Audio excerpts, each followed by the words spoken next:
Amazing. All right, it's posted we're live.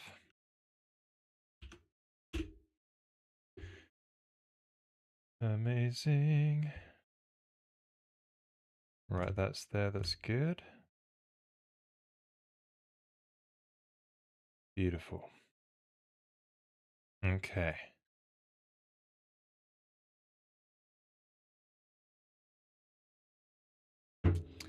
So welcome to another stream, everyone.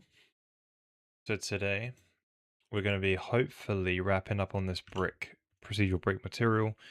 So we need to add some sort of like curved brick edges, generate a normal map procedurally at runtime, and redo the brick ambient occlusion. I deleted it, but I should have probably kept it around. But yeah, I should have commented out rather than deleting it, basically. So if we take a look at what we did last time, we basically got parallax occlusion mapping working.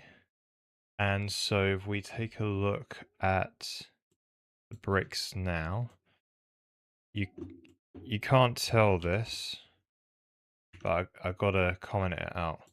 If you take a look at like maybe one brick and then see what happens when I comment it out, keep your eye on it. There you go. So I think maybe we do that if g time, let's do divide by 2 mod 2 equals 0. Let's do that.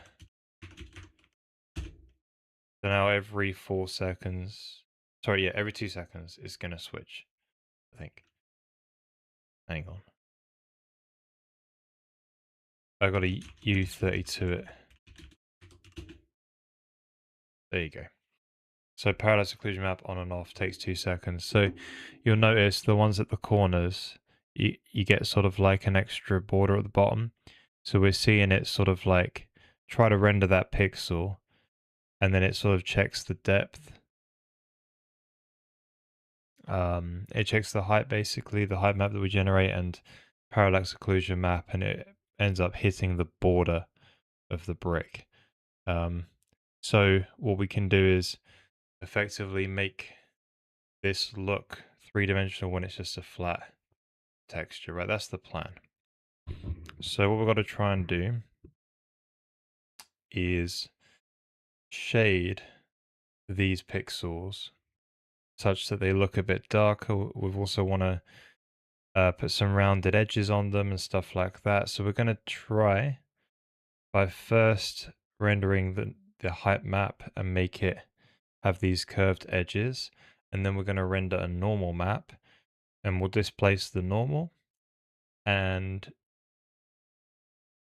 yeah, I don't think we'll displace the normal with the height map, but yeah, we'll displace it with the we'll just displace the normal directly, I think, in tangent space. That's what we'll do. But yes, should be fun. But yeah, any questions, feel free to ask away. Just a quick prayer. Dear Lord, we thank you for this day. We bless your holy name. We give you the praise and honor for giving us this breath today. In more time to do your will on this earth. Thank you, Lord. Thank you for the honor, Lord, for giving us, our missions and things to do. And thank you for all the viewers here, all these people who come and watch the stream. Lord, I pray that you look after them, Lord, and keep drawing them in to the one and only Savior, Jesus Christ. And I pray, Lord, before they die, they shall receive the gift of faith to believe in the Lord Jesus and receive the salvation, the Holy Spirit, and understand you more and more before their time is up. Lord, I pray that you help us, Lord, with our wicked hearts. Help us cure us from the sinful things that we do, and help us in our sanctification, and help us be a net positive for this world and for your kingdom to come. Thank you, Lord. In Jesus' mighty name we pray. Amen. Right, there we go. So, yeah, I think I want to start with the height map. If we start with the normal map, though, it means that, yeah, I think the height map will be easier because we can test out most of the code that we use for the normal map, and we'll just be seeing a grayscale value, and it'll be a lot easier to work with. So let's go with that first. So we can just leave it running, right? That's what we'll do. Now, what I would like to do also is probably comment out everything except for, let's just comment out all this here. And we want to just output a special little color. So the color,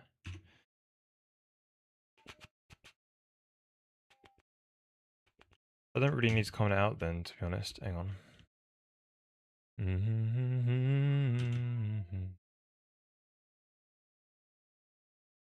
Right, so color equal, now there's a brick depth.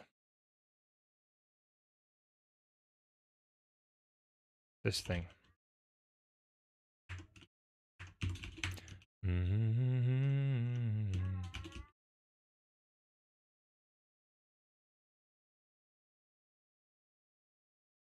So you need the shading structures you passed in, the UV, and the, you know, we do need it commented out actually.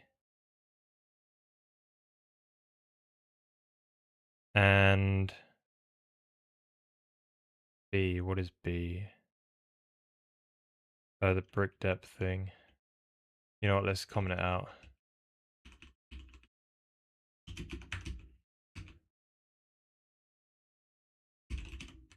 Otherwise it's gonna move. The color dot RGB. Right.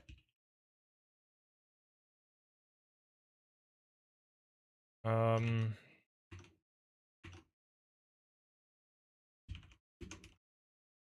oh.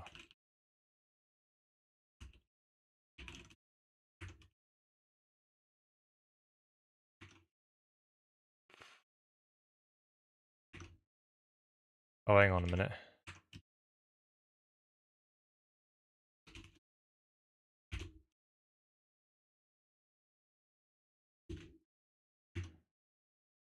AO.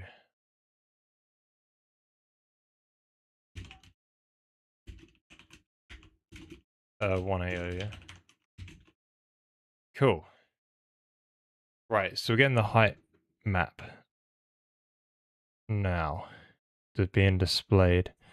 I don't know why it's coming across kind of bluish though.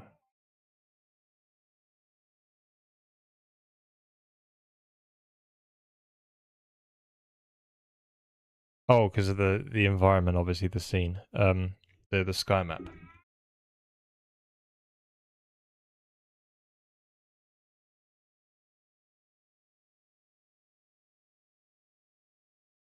Right, I'm just going to tell my son to go to sleep. 2-6.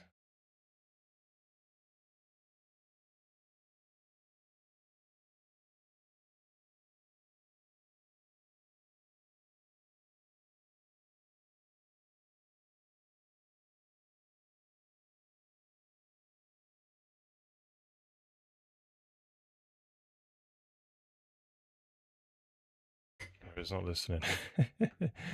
Oh, that boy. Alright, hopefully he goes to sleep soon. Cool. So basically closer to white will mean far away, black means close. So let's go to the depth. So I think end of last stream we tried to add this sort of smooth step thing to make the surface, the brick appear to be rounded, but I think I did the inverse job where I've made it go inwards. So rather than being a brick like this, I've made it go inwards like that at the top, because it's been whiter on some of them, right? So what we probably want to do is do a one take.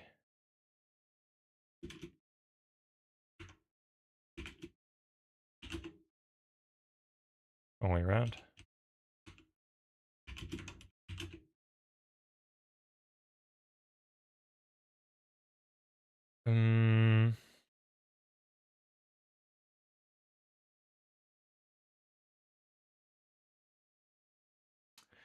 What are the border dims? Border distance. I'll be 0.5 take. Yeah, that's sort of it.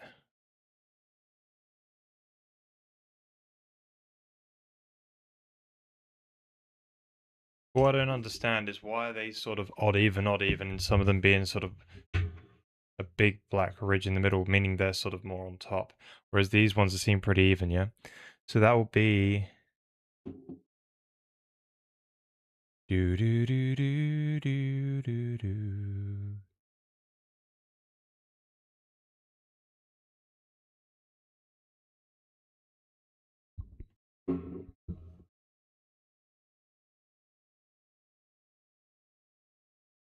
Hmm.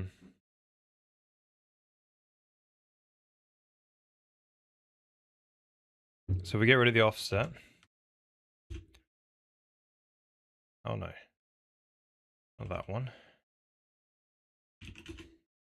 Yeah, so something to do with these brick offsets. So why? So when you change this brick coord, um,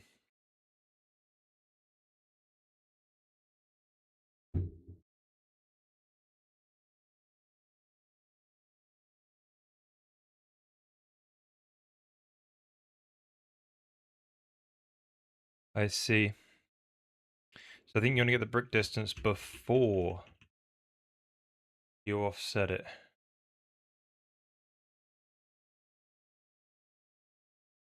No, but then, yeah, then that won't make any sense. So, um,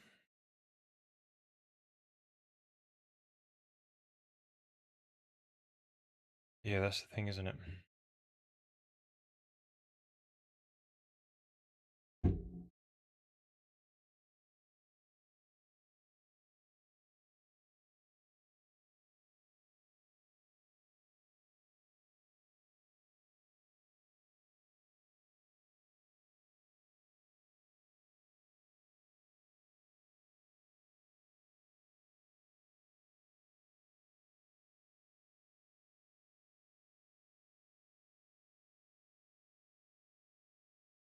Yeah, that should be fine. So if we just outputted,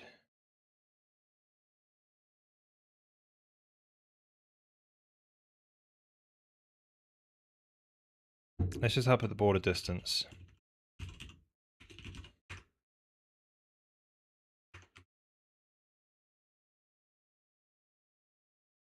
Min element.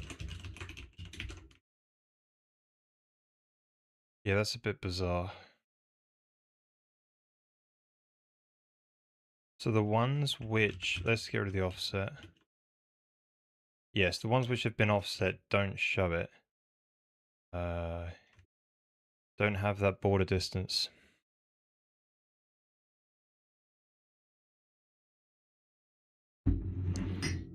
Yeah, the ones which are offset, the border distance for some reason has a different sort of value, but thankfully we can sort of print this stuff out. We could get the print code here. And we can hopefully see what's going on.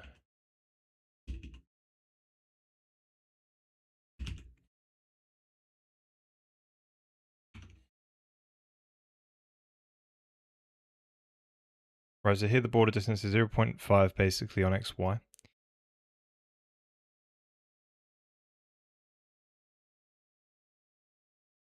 Run.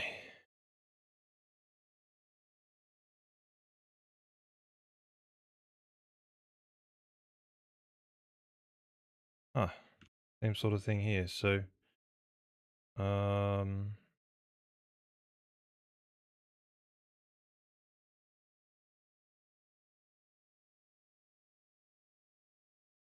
right, but the min Z is completely different. Hang on a minute. Oh, yeah. Right, I see. So we moved the... I see now. Yeah, so what you want to do, because it's a 3D texture. Yeah. So we've already got into tangent space by now, I think. Hang on a minute.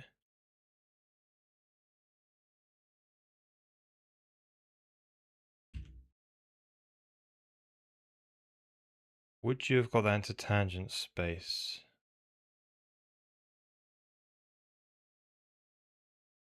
Yeah, we should probably move it or from tangent. Yeah, into tangent space.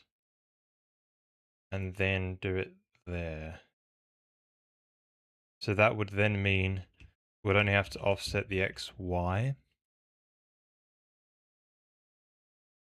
or the x.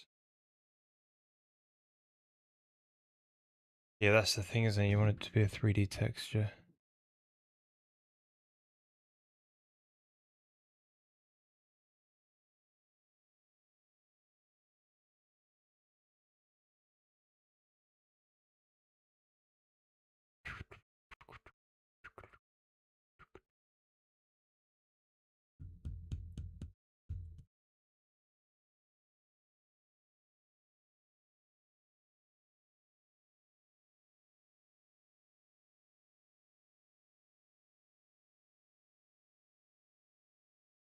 Yeah, I think you should only have to worry about offsetting the... You do want to offset the x coordinate, which is left and right, but in 3D sense, it could be the z going across into the distance. When it comes to sampling, just whether or not it's got a border or not, you only really care in the tangent space of, x, basically. So but when it comes to doing this whole offset for the brick itself, yeah,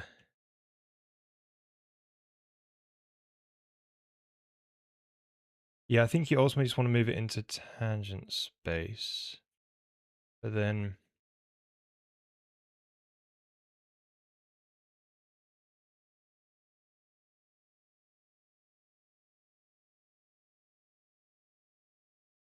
hmm.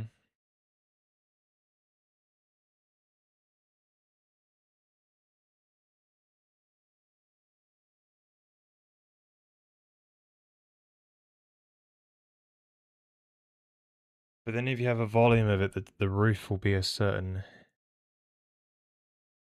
Hmm.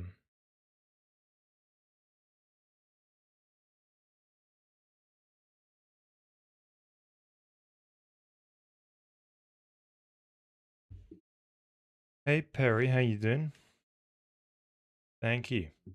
Yeah, I'm just trying to work out the height map at the moment. So what we're seeing is a height map, just a grayscale image. I'm just trying to figure out, like, I want to make some sort of rounded bricks, basically. But yeah. How you been?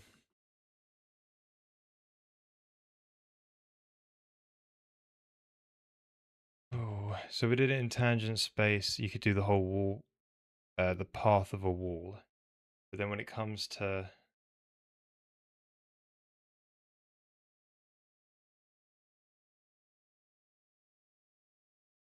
Third.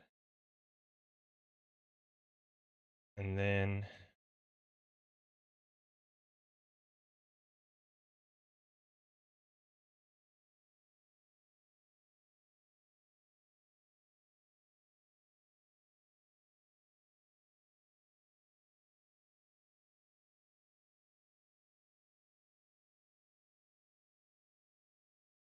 Hmm. So rotate the cube around, going down the Z. So this left and right would be Z. Then you might want to shift the... If it is a volume, you might want to shift the Z along. The offset for the Z. The offsets for the bricks. So they're not just rows and columns. They're sort of offset. Then... Hmm. That would then mean your X would be offset as well, so that would... Yeah, you always probably need to do it in tangent space. So what's the point of doing it as three-dimensional?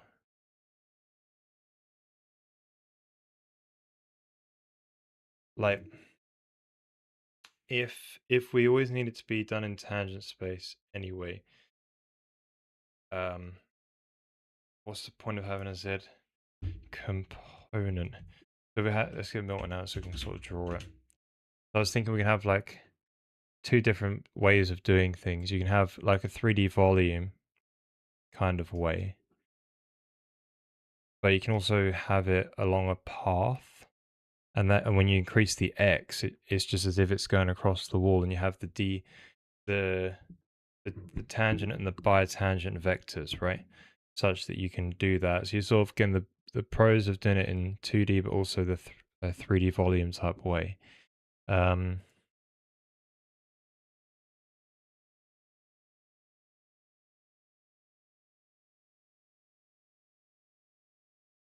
yeah.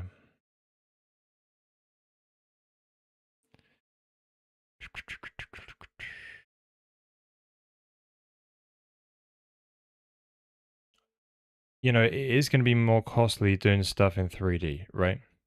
So it is more costly doing stuff in 3D.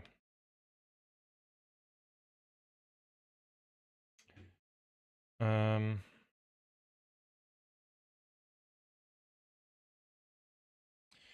but then if you got a 3D surface, how do you, and we want to not use texture coordinates and just procedurally texture.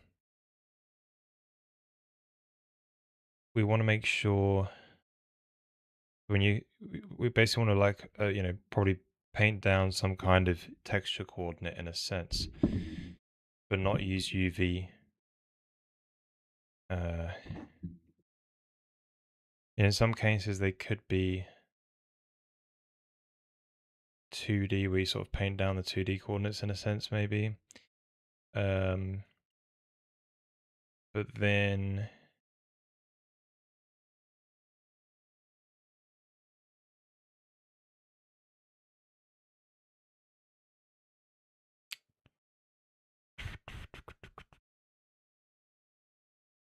yeah.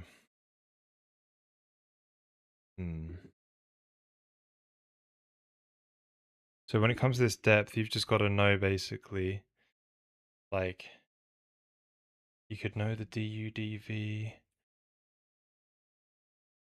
Sorry, you could know the tangent and bitangent vectors, and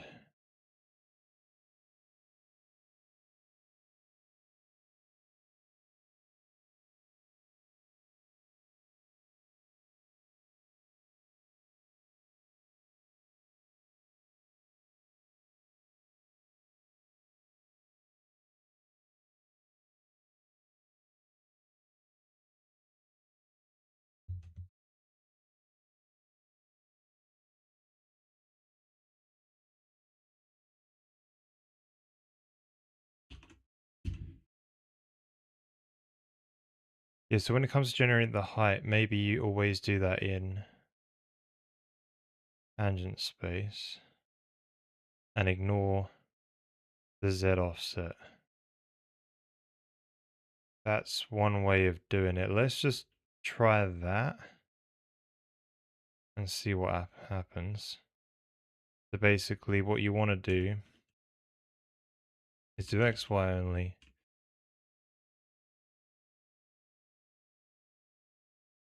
So you only really care about XY UV. So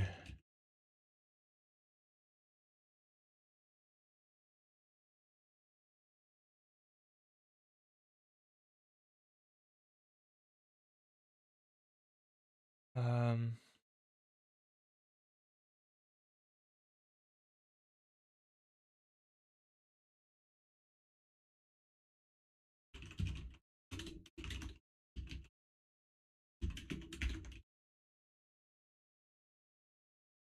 okay, let's try this.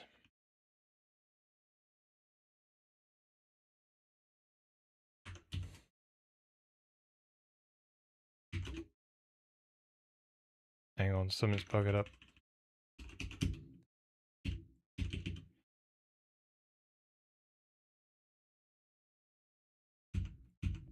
So you need to turn that into world from tangent.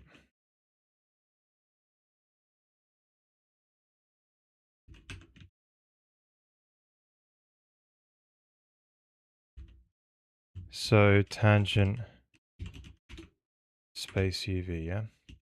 Dot XY.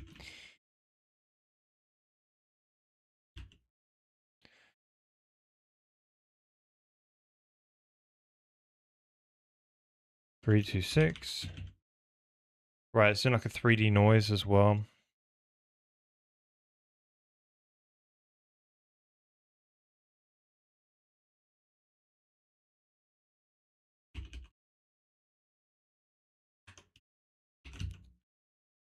Hmm.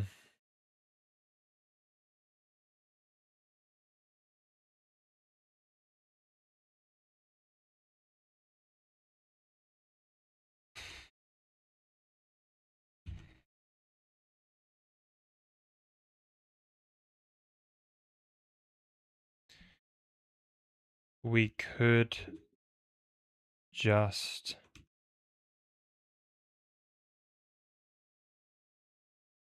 see that could be made cheaper now.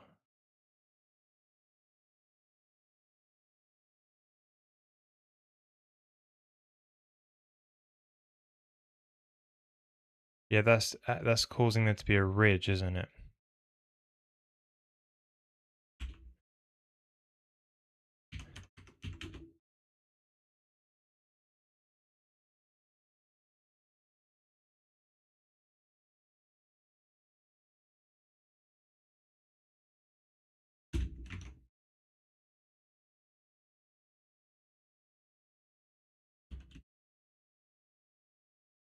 Hmm.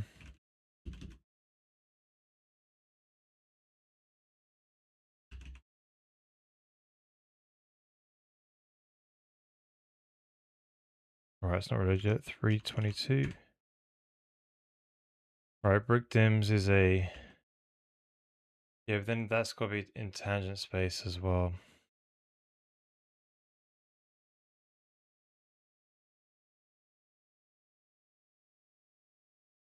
So I feel like you got to move the coordinate.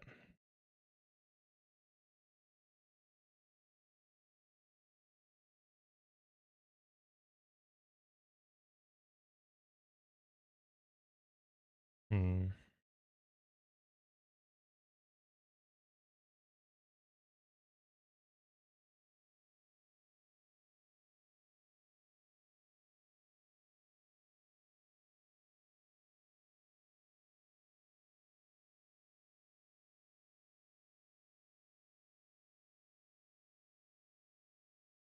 Yeah, okay.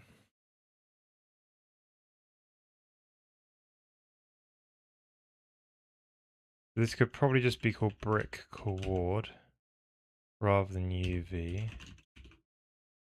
You can do all of the stuff and turn it into a tangent space version. But then you get the brick coordinate from the UV anyway. Um,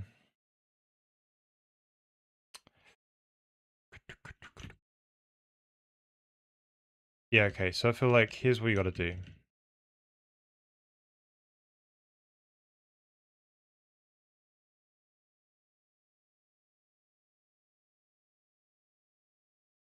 You got to do all this stuff. You got to pass in...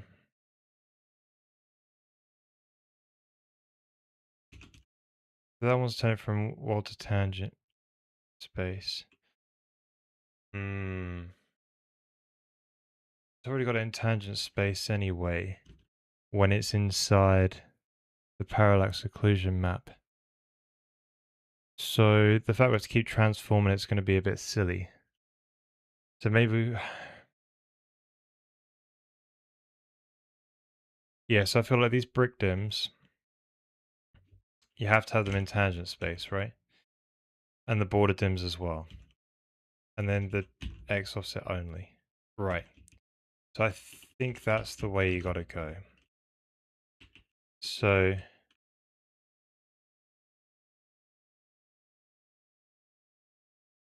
Then apply this sort of 3D offset, if you will. So vec 3, vec 2.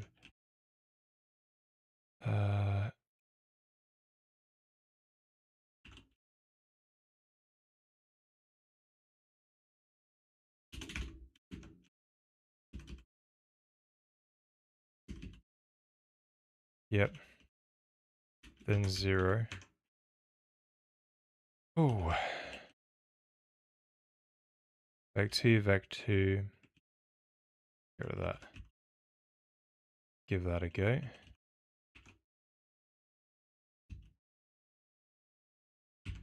Okay, so you need to transform those into tangent space. Hey there, Joe Mega, how you doing? Yeah, it's been a while. Came back in February. How have you been? Been I think that took like a 6 months break. You yeah, I forgot what happened to you last time because you didn't you have to move back? Did you have to leave the UK in the end?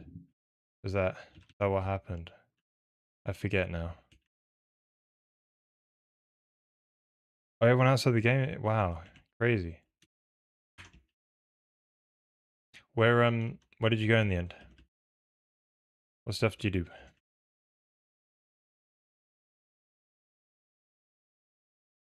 Right, so we need to turn them all into mol v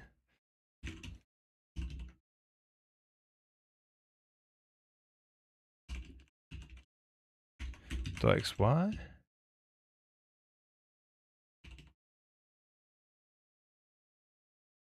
Couldn't find a job and now at Maxon working on their renderer. Oh, cool, cool, cool. So you still got to do rendering and stuff.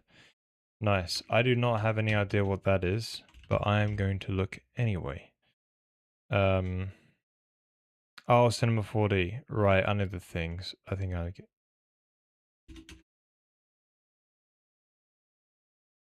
Right.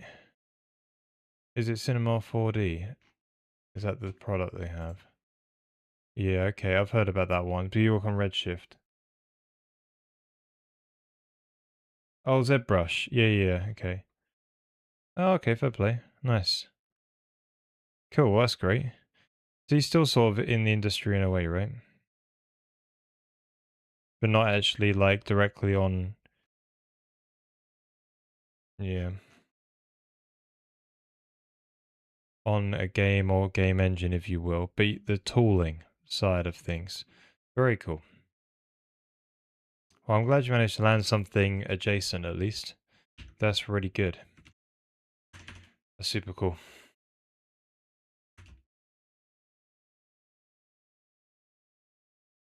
Yeah, the industry's in a bit of a weird place at the moment, isn't it?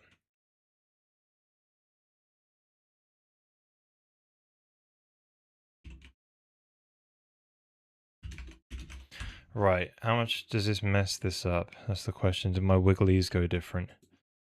Do my wigglies go different? Oh, I can't tell.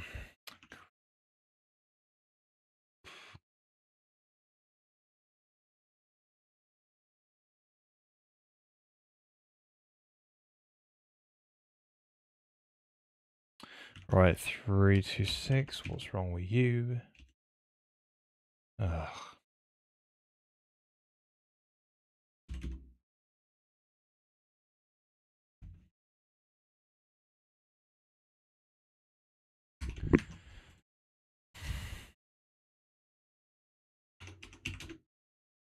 For crying out loud.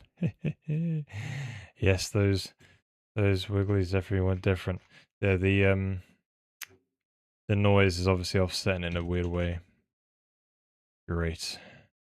It's this one, isn't it? Yeah. Cool. Well, I think what we can do is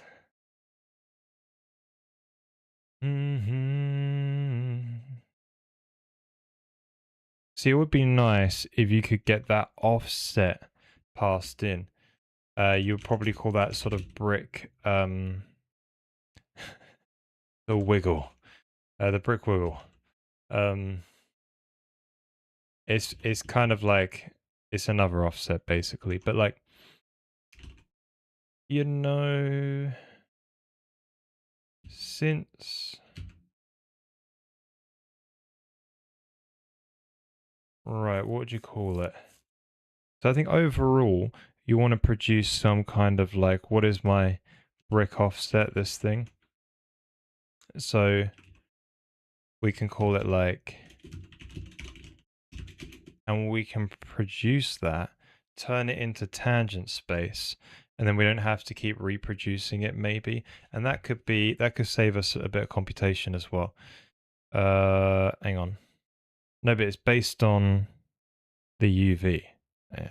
So when you're doing the parallax occlusion map, that actually it's a no. So I think what we might have to do. Interesting.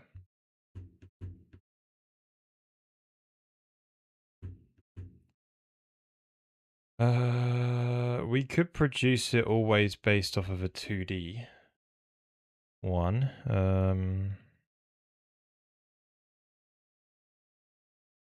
Yeah, we could always do it in tangent space basically, and we'll have the vector, we'll have the things. So yeah, I think maybe we'll always do it in tangent space, and that's what we'll do. So we should get like a noise 2D thing.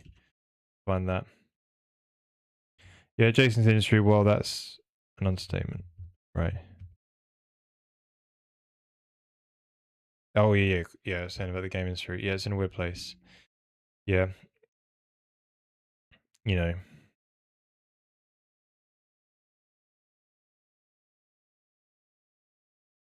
And obviously, you got this AI thing coming on where you get all the people who have all the money. They're like, you know, it's going to replace all jobs. You know, it's like, you know, all that thing. Yeah. That's the weird thing about it. Dun-dun. Speaking of AI,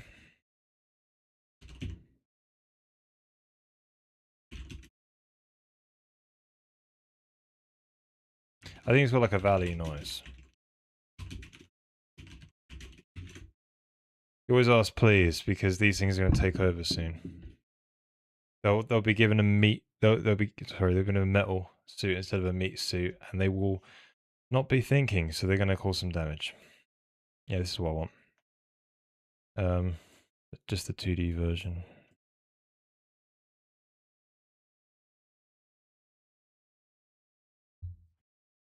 I'm gonna be happy once we've made out of the AIBS period. Yeah. Well, yeah. Once we've sort of got the sort of understanding of it distilled and disseminated, you know, to everyone. You know what I mean? It's like we're sort of. I think quite a lot of us understand where you've got a lot of like AI slop coming out, and we understand what it can basically do. You know, you get the whole sort of like when a man is walking that way and then wants to turn around and go that way in the AI generated thing, the face morphs through the head and goes the and the whole body just sort of goes, you know, or yeah. Um, but you know, obviously it's gonna have ways where you're gonna use it as you know, like I use AI now to basically as an improved Google search. That's what it is. Like, because Google search has got terrible over the years, so it's gonna really help us in some aspects. But unfortunately, I think we just gotta hope that people are not gonna just. Sorry, yeah, we're gonna hope the general audience for content, videos, games, and everything will throw a fit at anything AI slop, and it will cause people to actually care about the product still. Because that's the concern, isn't it? You just get tons and tons of things getting pumped out without any quality. So, yeah, I think we're going to probably have a bit of a bumpy period when it comes to that, but hopefully things just sort of level out. I'd argue that's just for Google being crap. Yeah, exactly. It got worse. Like I've seen it progressively get worse over the last 20 years, so I have to use the AI thing. Yeah. Yeah, I guess so. Yeah, they do. They do get better, But yeah, that is true. Like I've caught some bugs in the codes before, or still to this day I catch the problems. Yeah, I don't typically use it for code too much. I mainly use it for like research. Um,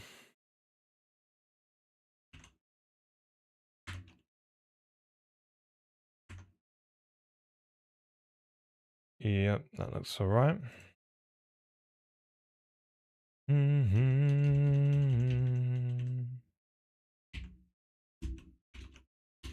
So I think we're doing noise 2D. That also makes it a lot cheaper to run. So when we're doing the parallax occlusion map, it should be cheaper.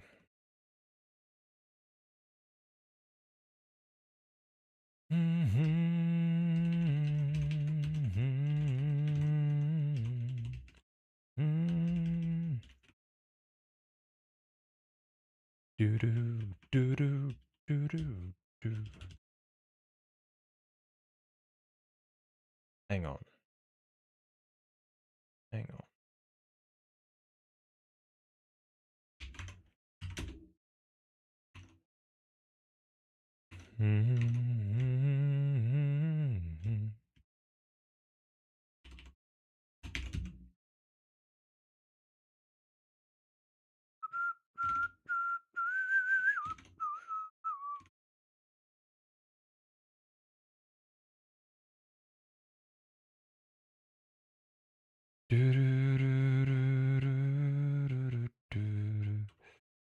How's that? Oh, it does a sign for it, right?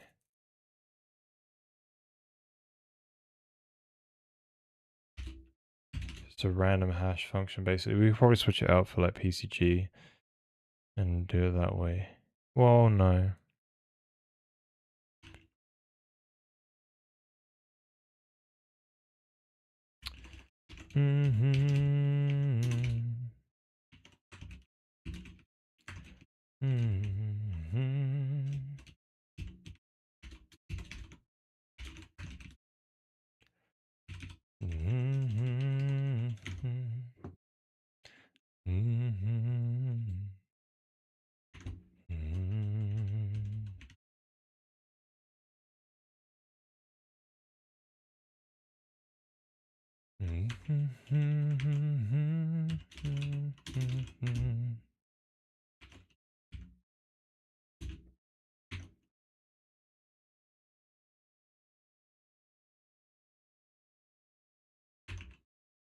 What you complaining about? Alright, that's what's going on. Right, we'll fix that in a sec. Cool. Yeah, they are blue. That's because they're sampling from the environment map. Yeah, it's just it's meant to be grey and then it gets tinted towards the environment map. But yeah, it's a good spot, Periora. I can tell you got an artist's eye. You know, you should get into art, do some paintings. I still love how Anthropic's CEO is like, AI will replace all programmers in 6 months. At Oh, yeah, it was at Davos, wasn't it? Right. While actively hiring uh programmers. Like, what are they gonna do? Fire all the devs in the middle of the year. Yeah. Exactly. Imagine if they got them on a 6-month contract. That'd be fun. Then they won't need them, and then they still need them.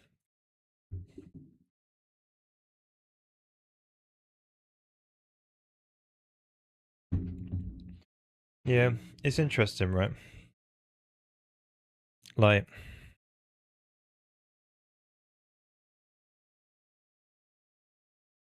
you know, they hype these things at the destruction of like their employees. You know, it's a proper like, yeah. You know, all it's going to do is stop new talent coming into the industry, right? Basically, you've probably got a lot of people who have chosen not to do it. But I guess equally those people who don't want to do it are probably the ones who are in it for the money, right? But then again, you will get some of the people who are sort of like, I can just use these AI things to like massage code and produce stuff to then throw out on the internet, right? That too. I'm banned, Sky. Oh wait, who's it? It's yeah, I know the artist you're talking about. I sort of get the joke. Is it I forget it now. Is that graffiti artist, right? What are we talking about? Maybe not. Right, so it's noise 3D, right? Nose 3D. We should just call it nose. Ah, right. Put the bracket in the wrong place. Cool. Right, so we've sort of got the wobbliness again. That's cool. Although the hash function is probably not as good. So maybe we should just do that, but get rid of the Zs.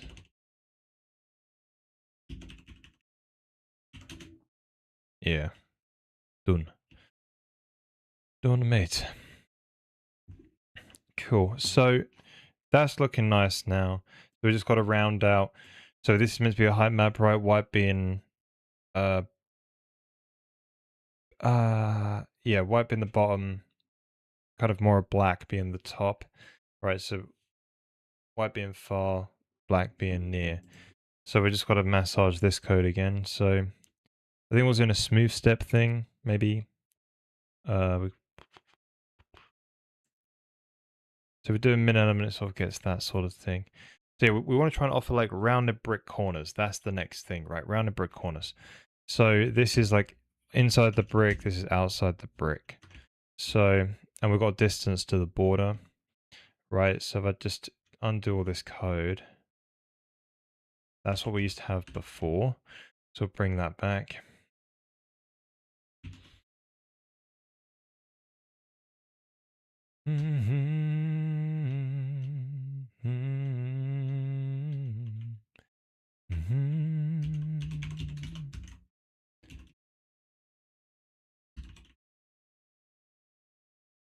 Cool. So it's sort of what you want. Now this edge dims.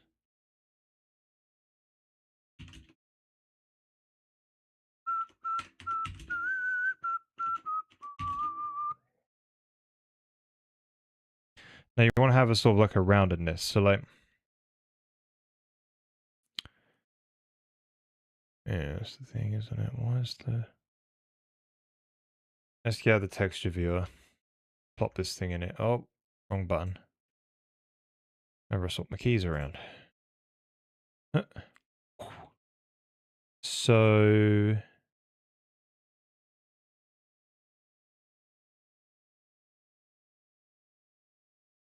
I want to look for this one here.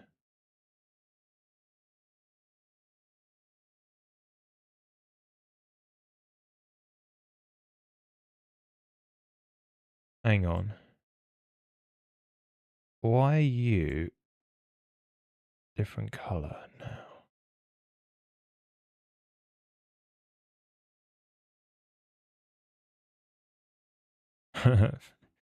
Whoopsie. There we go. So...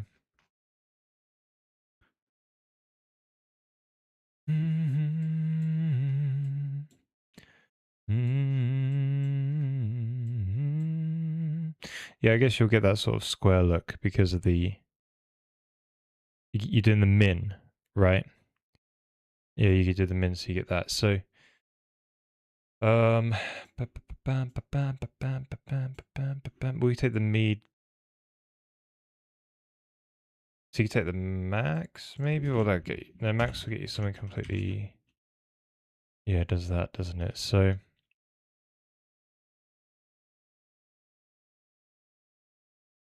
we take the length. that right? Oh, wait a minute. No. Length is not what you want.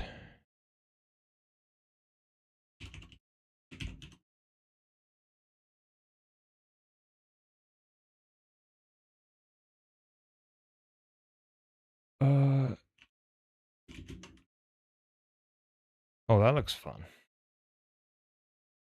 But it's not what you want. Alright. Let's just stick with that. I think that's good enough. So that gets you your border. There's been people say that they're happy that AI exists because they hate programming. Then why did they enter the industry? Yeah. Exactly, right? Bizarre. It is, sometimes it's for the money, but then like but then in other, there's a lot more other jobs you could just go and do it for the money, right? Um, I think of it this way: AI stop code is just job security for the future.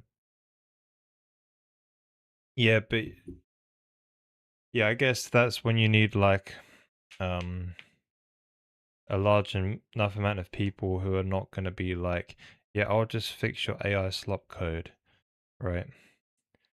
Um, and hopefully you get the chance to actually engineer something. But yeah, still though, that's true. You got less of those, less people actually entering to know, and so that means there's more job security. That's true. But then half the people will also think that AI can just generate it super quick. Whereas I have to pay a human, they cost a lot of money. So it sort of like changes sometimes the value of things, maybe. I don't know.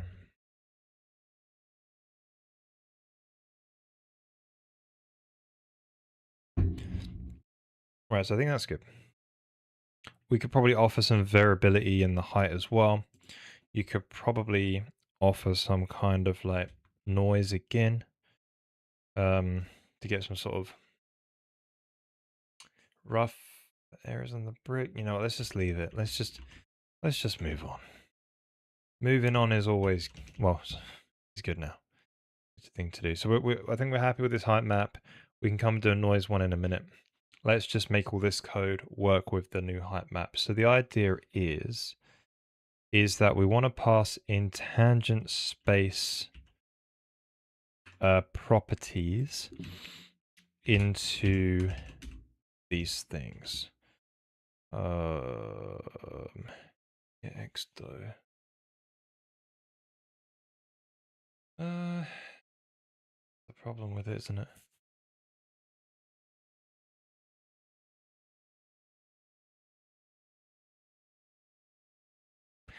That's my one problem with it, is that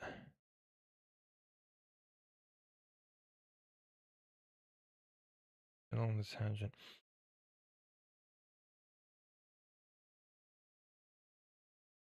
Yeah, we probably want to have some kind of like, that's right, brick offset tangent space. Okay, right, I'm happy with that.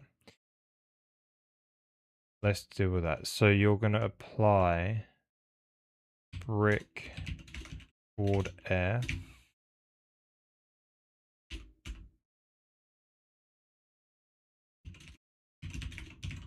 Something like that. Now, yeah, we do the 2D noise there, makes it cheaper. Happy with that. Lovely. Lovely.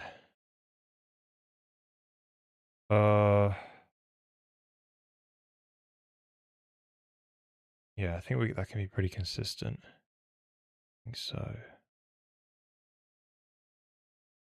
Mate, that might introduce some bugs though, but okay.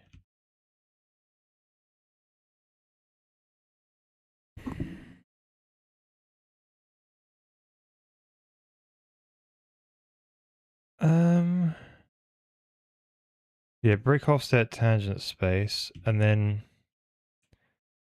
Okay, brick offset tangent space. Then you need to know. I think what you want to know is like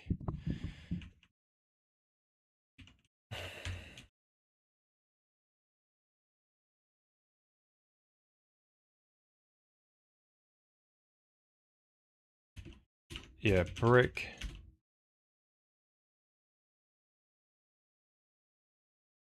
You want to know the sort of brick Y component, if you will, or comp component. Where Y, where it's going to have 1 in the Y column, right? In tangent space, though, it's going to be weird. So we want to like multiply this by that, and then take the max element.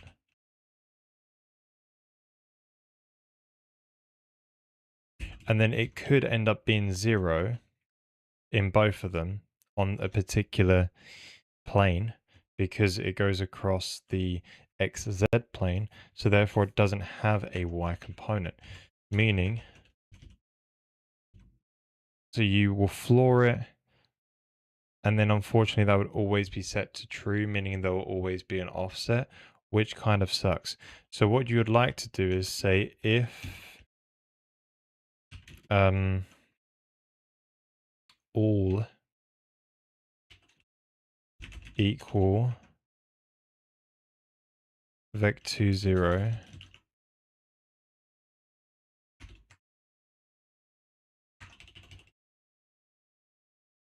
if all are not equal to vec2 0, and this. It's a bit weird, but solves the problem. Can make it better later.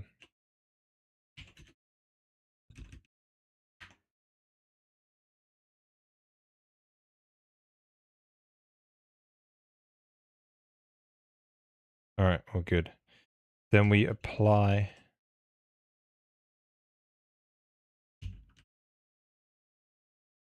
All right, I'm happy with that. So brick dims, TS, TS, cool. Then offset border dims. All right, so it's all in tangent space. Lovely.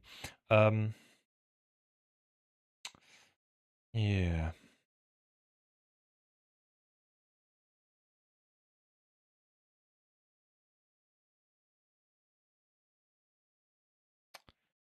Yeah, the edge dims, that's it. We want edge dims. So give me edge dims in tangent space as well. So we need that as another parameter that will pump in through the material properties and all that. No biggie. So next to border dims, edge dims.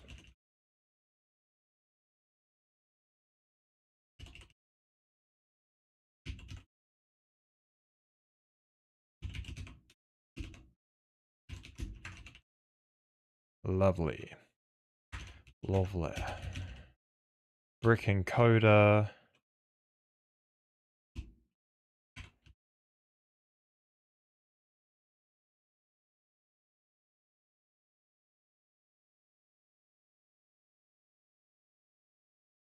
Brick edge.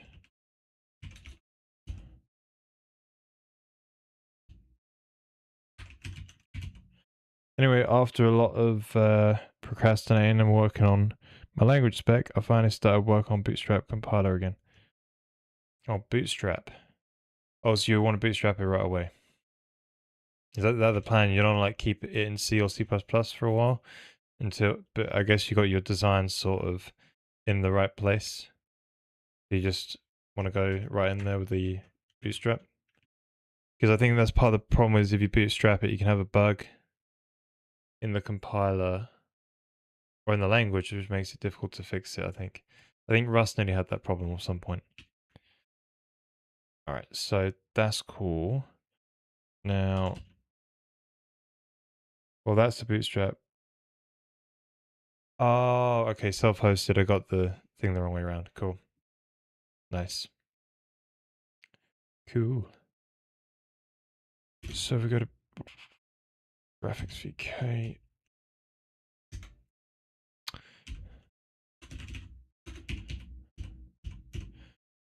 That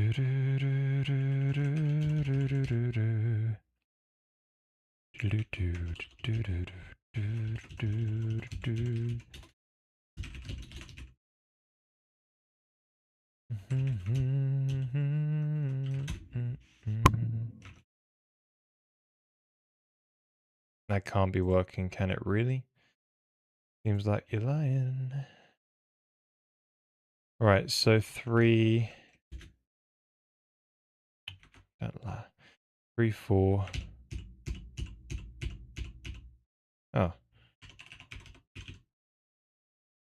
yes, it's B.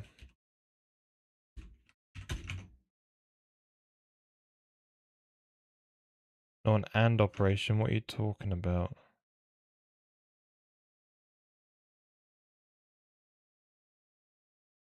Oh, crap.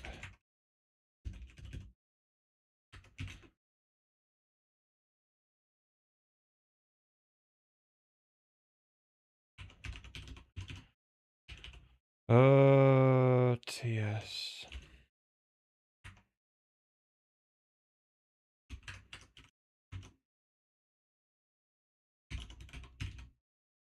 Alright, so we want to like move this all away, maybe? Right, let's just get it in there.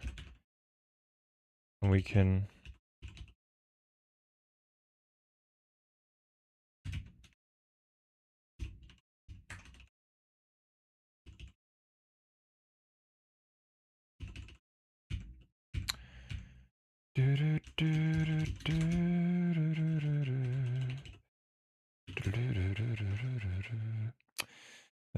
Three, 6, 6, 3.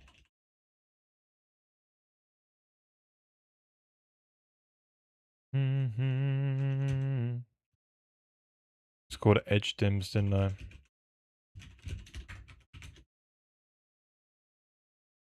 Oh, there's other parameters. Yes, that brick offset, I've actually got to compute it. So,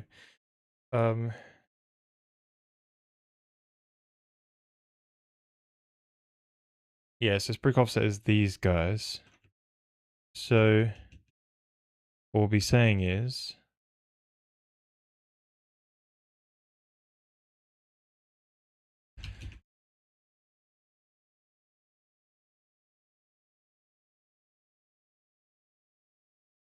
brick offset tangent space equals mol v matrix 3D tangent from world vector 3, this guy, that guy.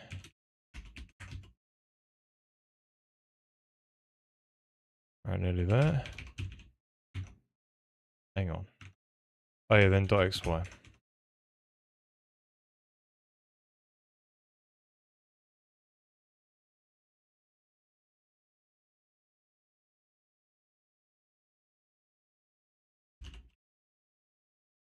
Oh, sweet. So that works. Although I can't see it, the border on here as well as it used to be. So perhaps I've just not got it big enough. Yeah, the border's just a bit slim as all. I wonder why.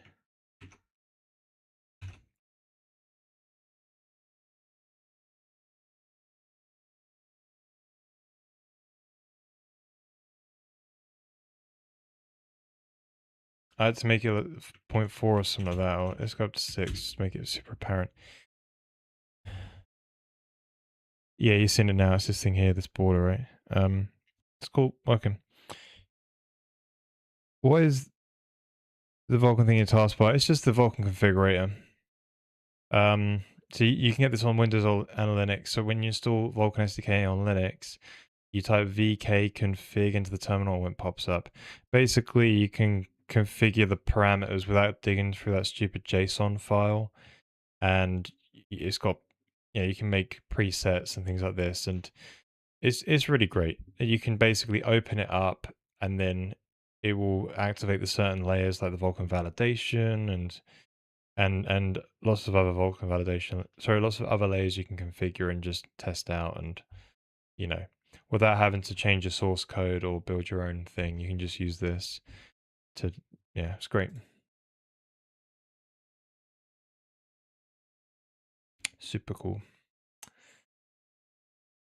Right, so one thing that's a bit annoying is this border dim is like,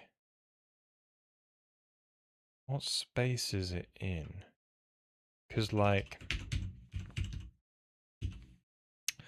the space it's in is you get a distance from the edge, and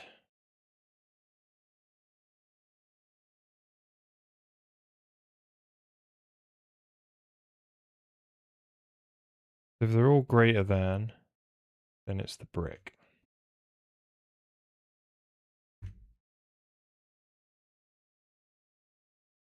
So if it's all greater,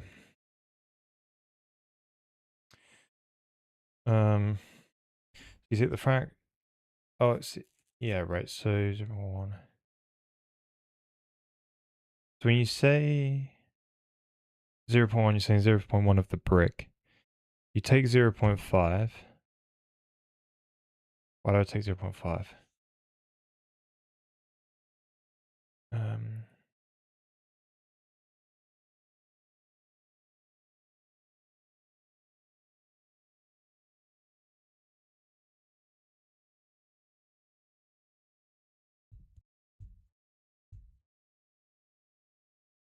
yeah, so you take 0.5.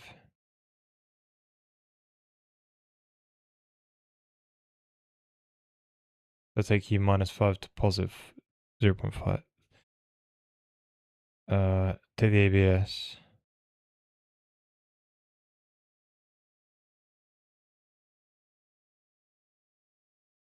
So that means 0.5 be in the middle, the borders would be basically 0.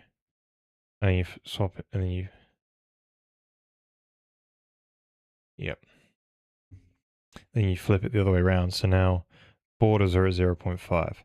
So when you're saying if all are greater than... is the other way around, right? So you're getting the borders... When it's at the border, it's near 0, basically, right? So you're saying greater than the border dims. Yeah, so why then...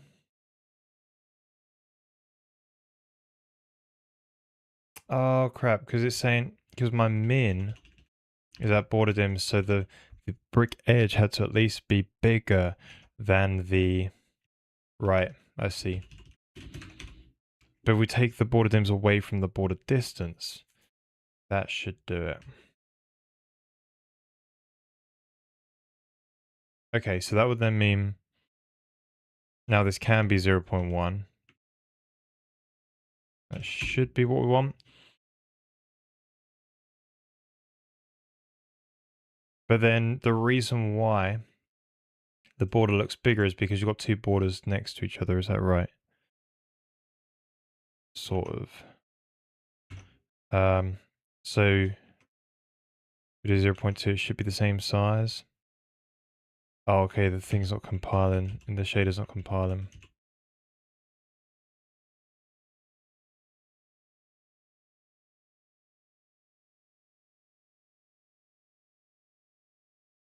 Hang on. GLSL, man.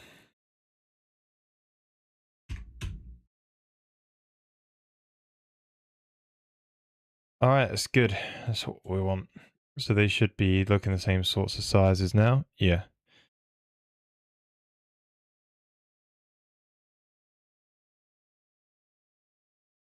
Um,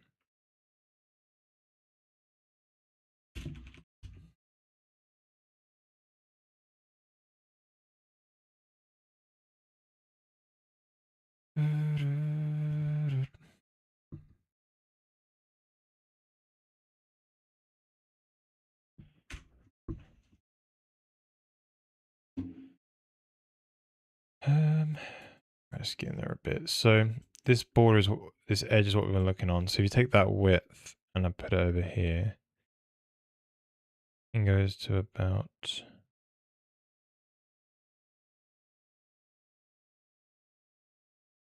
It goes to about here.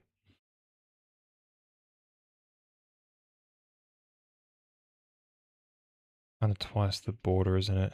Can I change the black whites? So really it's like there.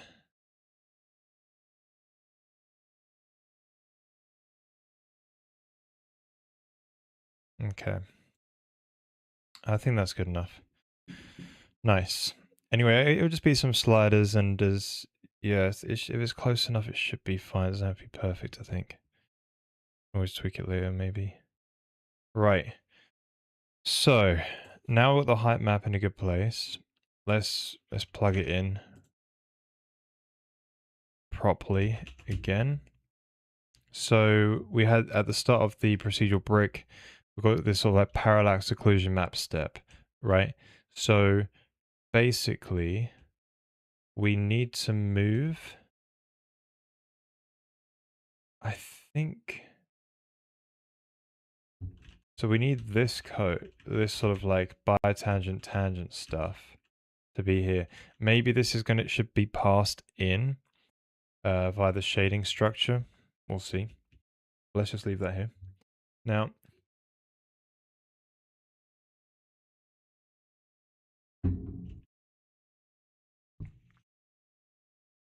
the next thing we need to do is bring this code here up to here. Oh, crap. There we go. So we're moving it all into sort of like tangent space. Now, lovely. And okay, so the other thing was, you can drop all that now. Good, good, good, good. Right, so we're doing a tangent space UV. And now the best thing is we don't have to keep doing this transform every time. We can just keep tangent space UV being passed in. Is that right?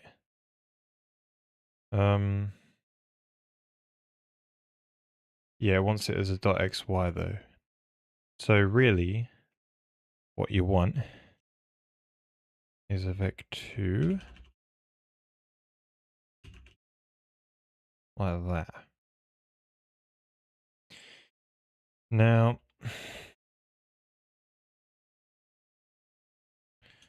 it's a silly hacky macro thing because, yeah, I need to be able to have a custom sample function for the depth since it's not a texture.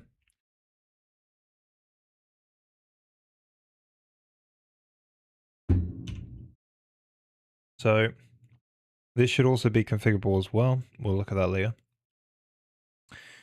So then we turn it back into, you know what, it does need to be a vector3 still. Yep.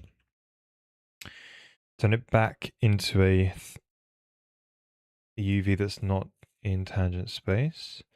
Now this was doing this sort of normal thing. We want to do a separate custom normal map, which would be pretty cool. But we'll get there in just a minute. Let's just get the height map plugged in. Now we just do the standard brick shading. So it's a similar code as the height map one, just done a bit differently. Now we do probably want to do it in tangent space in a way. This same stuff in tangent space again. So let's just oh, we didn't even set the Y dim.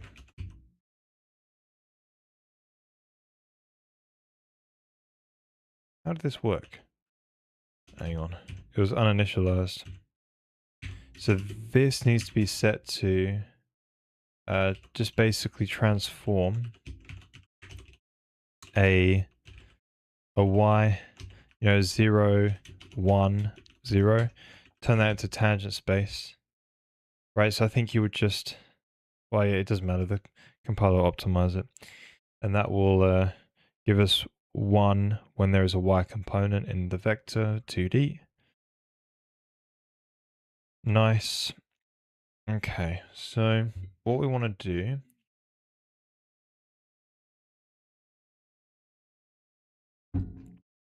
is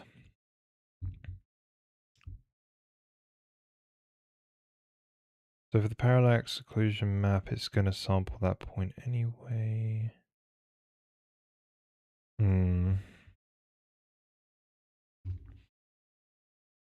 See, what would be nice is if you didn't have to recompute this again, but I guess we have to. Right, so the idea is we want to recompute this again.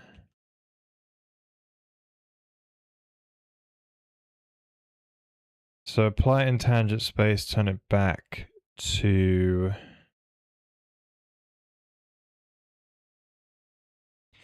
Yeah, you want to apply this noise 2D in tangent space. The rest can be applied outside of that, I think.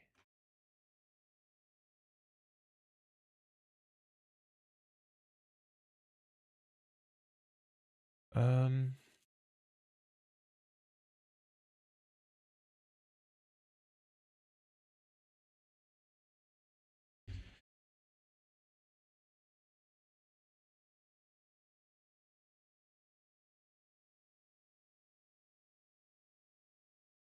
So the brick offset, tangent space.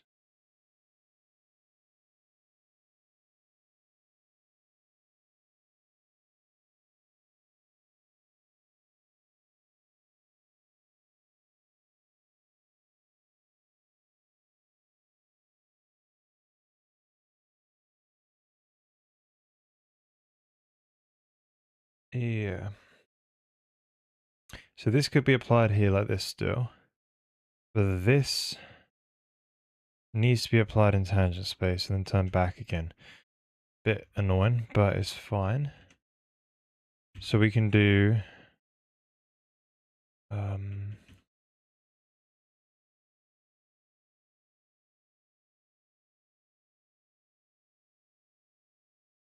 sort of a tangent from world thing. So I guess we can just do this, right? This gives you that sort of wobble. It does has a few more multipliers, but anyway, we could just call it T.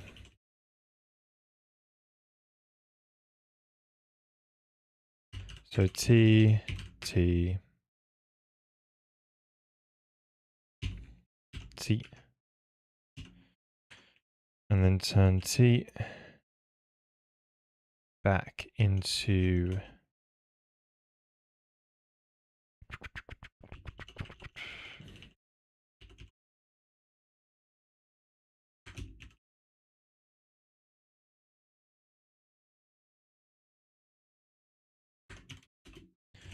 mol V, matrix 3D world from tangent T. Lovely. Cool. Then you do your brick distance thing and the AO stuff. We can get to that in a bit. We need to get AO back into here again. But yeah, if you're inside the brick, select, either one color or the other color. Right, we're good there. Cool.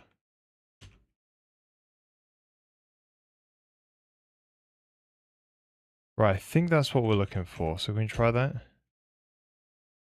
Oh crap, 3, 4.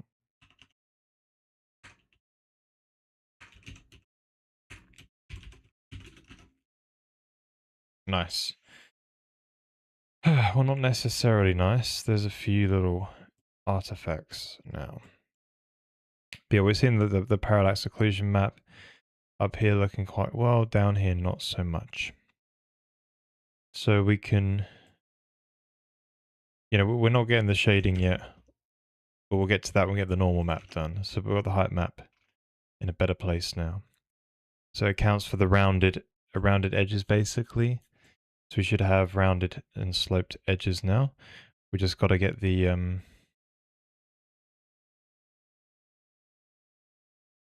I wonder if it's because of, can I just hard code that to 0?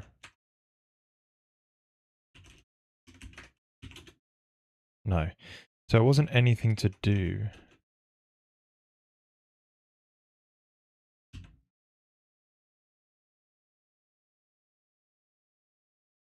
per se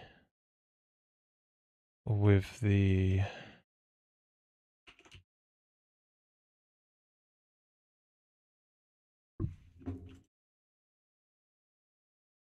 Hmm.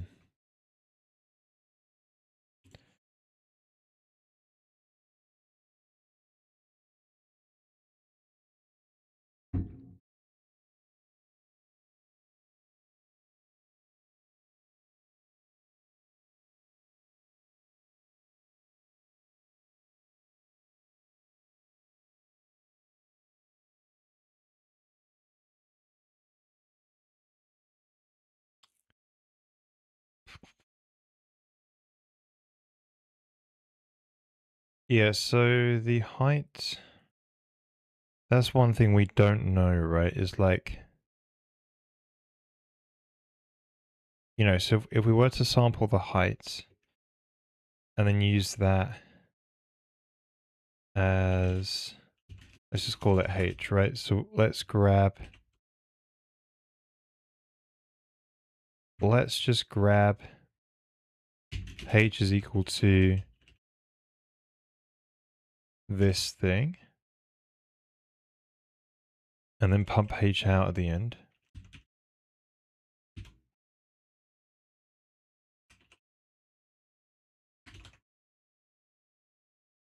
Yeah, so you can see it here, right? So it seems like the bottom half of the function is for some reason, it goes it goes offset and not offset, but then halfway the bottom, no. That's probably because of some kind of unsigned or a sign issue, I'm not sure. So it might be something to do with this code, right? So hit the max element. Right, you need to ABS it.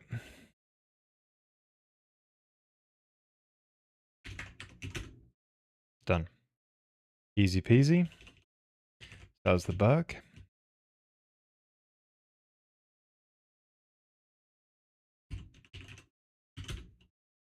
Ah, still problematic. Yeah, so these... Yeah, so we're seeing the sort of parallax occlusion map working, you see? So we've got these sort of like... You know, we haven't got the border up here, right? That's really great. We're seeing that the height is different here, but not so much here, so that's cool. Oh, these are messed up. These are clearly messed up right here.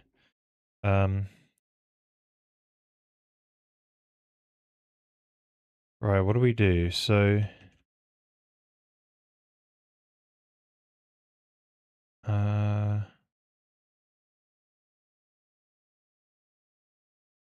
yes, you've times 1 max element and then a floor. Oh, but then you've just mirrored it now. Yeah, you've... okay.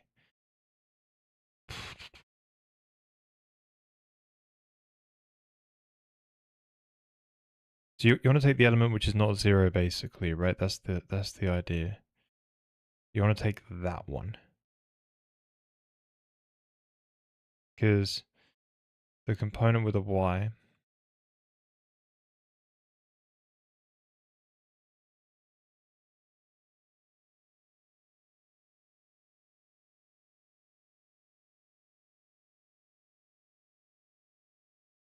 Well, so what you want is maybe index it, but then...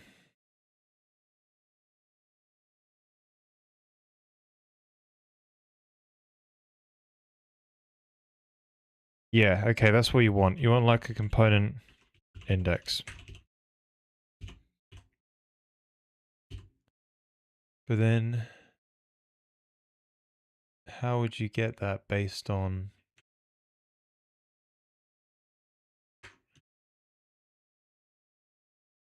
Alright, here's what we'll do. So you get into here, you do this, then you say if t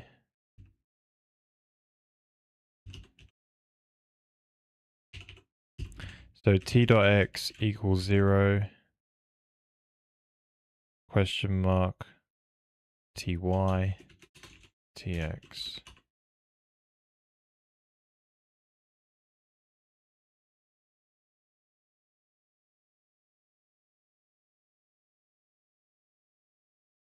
Then if this is true, do that.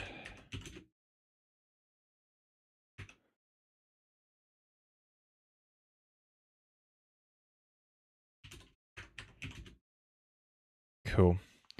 Right, so I think that solved the problem now.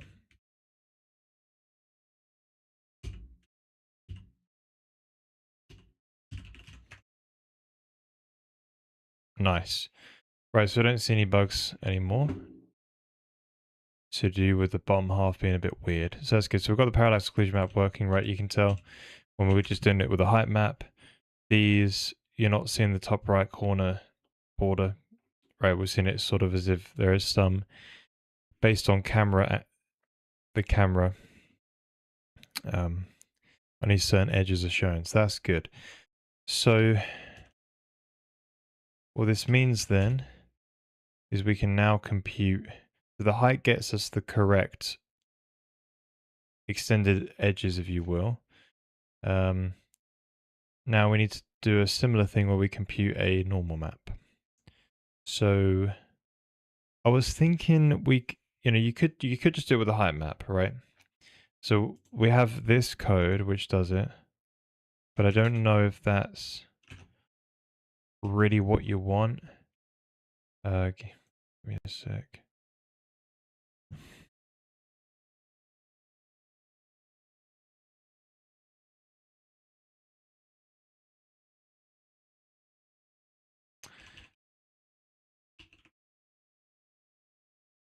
UVTS .xy.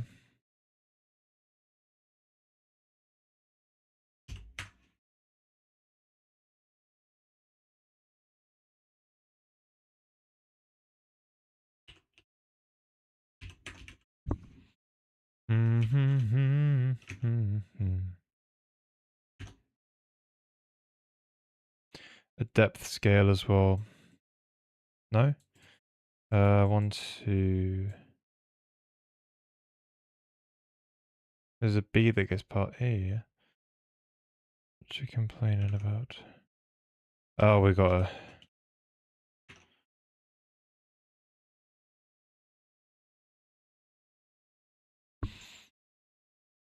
Yeah, so here's the tangent space. So we could try this, right? So we could say, you know what?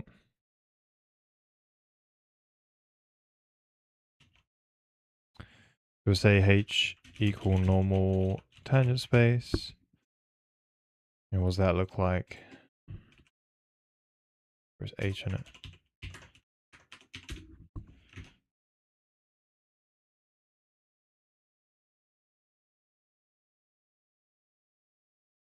Ah, crap.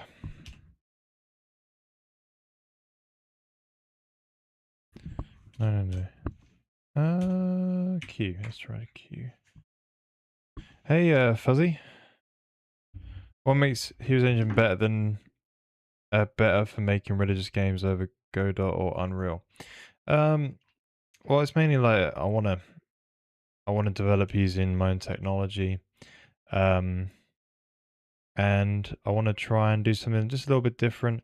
I could use Godot on Unreal, but the workflow would not be as good maybe. And I want to try and make it such that I can make the tooling such that the workflow is going to be nice and easy for making a certain particular style of game, probably, or same set of styles of games. And it's always good having your own code in ways where you get to, have control over it, and you don't have a third party who's in control of your destiny, that sort of thing. But yeah, it's your same sort of answer, give a religious angle or not religious angle, really. You know. Um,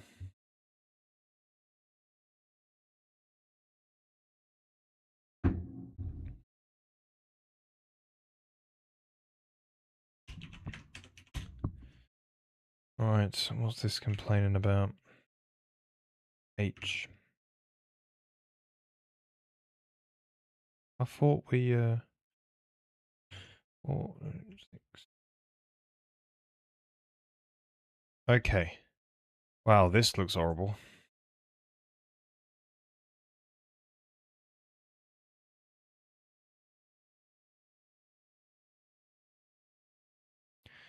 I guess maybe it works, right? So you've got your, you know, actually it does work, right? I don't know though how, maybe it's fine. Yes, I don't think it compiled before, hence why it didn't look like anything changed. But let's try and see. So this is working just by sampling the height map to the right and up and the current one, taking the difference and then generating a normal from that. So let's try color.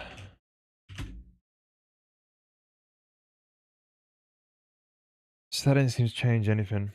Also, I don't think it's anything to do with any religious game. More of his name seems to be upon his old name. No, it is actually a religious angle. Yeah, it is Christian-based games, John Mega. That's the new reboot. But yeah, it's not necessarily like the question isn't dependent on that per se. Like for instance, it's not like gonna be like, well, because Unreal are a bunch of secular people, they're gonna put demons in the engine. You know what I mean? It's not anything like that. There won't be any, you know. It's you know, all like yeah. So it's the same. It will be the same answer as just any sort of person making their own technology. Really, you do it for control. You do it for to do something a little bit different to what traditional engines do. You might want a better workflow. You know, that sort of thing. There's no particular religious spin on that answer. The but you know, it would be good. You know, there'll be a certain set of you know, maybe there'll be very similar games that you sort of make with the same engine. You know what I mean? Or use it to create other media as well, more than just games. But this has always worked in games, right? They would make like an engine and just reuse it. Especially more in the older days, they'll just make some engine and license it out to do slightly different projects as well. You know, same thing.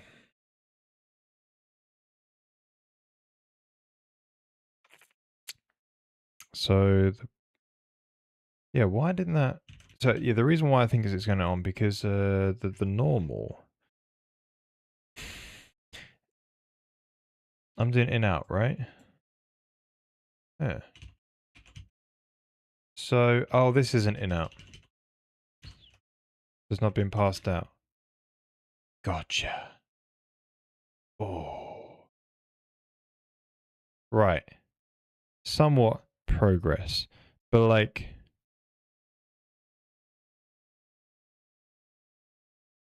you know, you're getting the light in now. Uh, I think that's the right way around. It is, but I didn't think.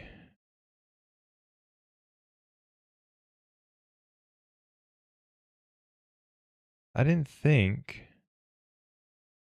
the.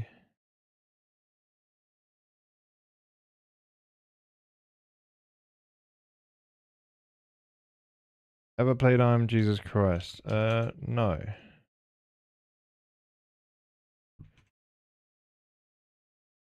I think I saw it.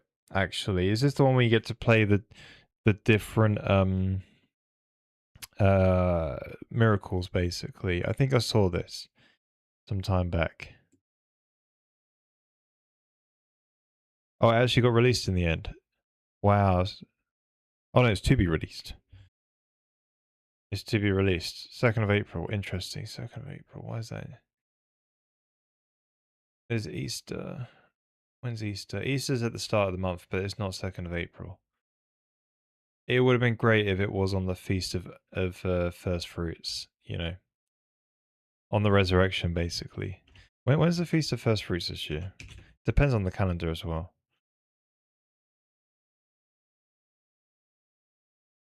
2026 gone. Yeah, Shavat. Yeah. So, when's Easter though? Yeah, so it's on Easter Friday it gets released, right? Because that would be 3 days before. Yeah, I don't even know why we do Easter differently to the Jewish calendar, and then also you got the Essene calendar as well. So there's that. That's what the devil does, right? Puts confusion out into the world such that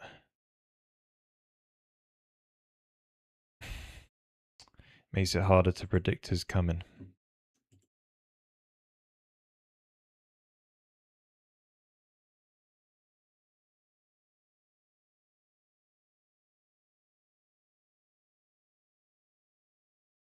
Do they still have time to change the release date? I guess so. They can always bump it. But yeah, it seems like it's on Easter Friday. That's a good time to release because that's typically what people would be celebrating Easter on. It reminds me of like Assassin's Creed style visuals. You know what I mean? It's sort of that sort of era. I remember like playing. It's that sort of graphics style, if you will. That sort of level of quality, if you will.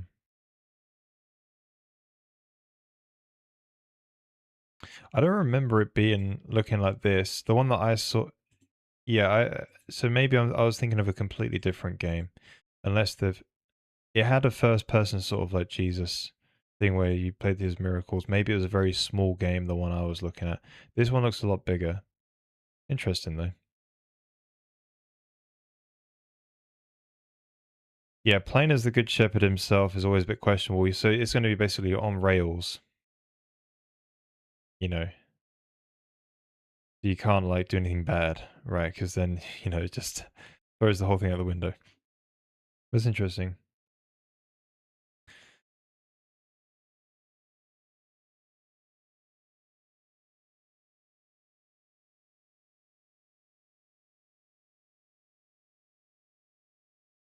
Oh, sorry, you did another 1 minute. I completely forgot about that. So, catechumen is a person receiving. Oh yeah, this is what the Catholic, no, the Orthodox guys do, isn't it? Yeah, I remember someone telling me they were a catechumen. I was like, catechumen what? Yeah, it says like learning it, right? Okay. 2000's first person shooter game with Christian themes developed. Right, this is like older, isn't it? Right. Interesting. So is it like, oh, you have to fight demons? Isn't that like what Doom is though as well? It's like you're a Doom hunter. Sorry, demon hunter.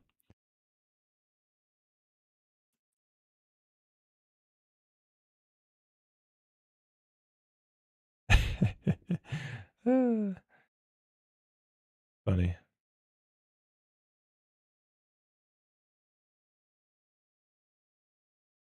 Yeah, it's kind of like Doom, but with a bit more of a Christian spin.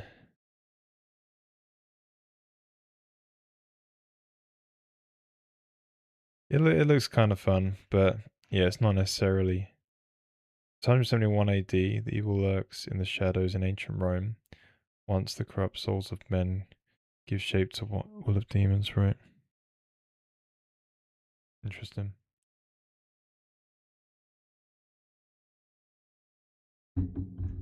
No, I've not played those. To be honest, I don't really care about those. I don't really care about religious holidays because I get the day off.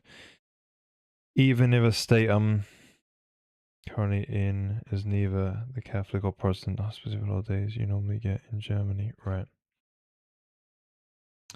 Yeah. But it's great because you get to celebrate the resurrection of Jesus Christ. Without the resurrection, souls cannot be saved. It's all about the blood.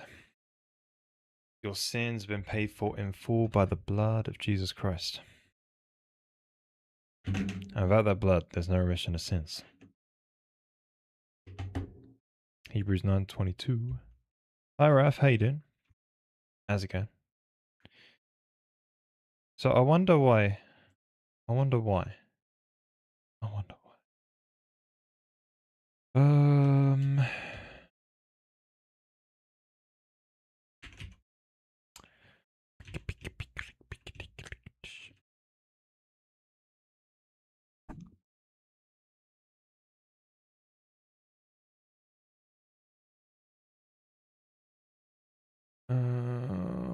Where's the normal? Here we go. Yeah, I want to like pump that out to the, let's call it N, I guess. Normal tangent space. All right, let's pump that out at the end.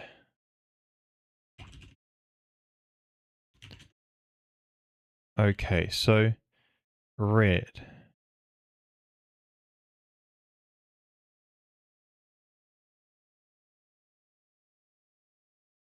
So if we ABS it,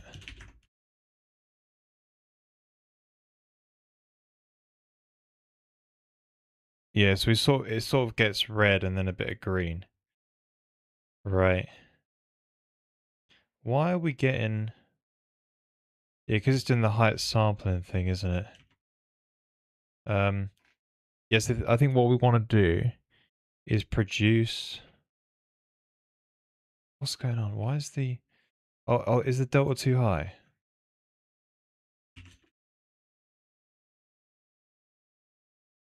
Maybe. But then, like...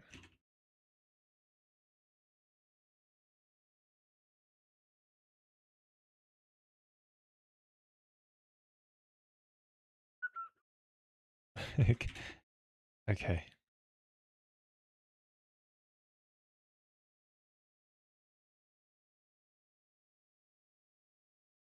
Alright, catch you later, Jamega. Have a good night.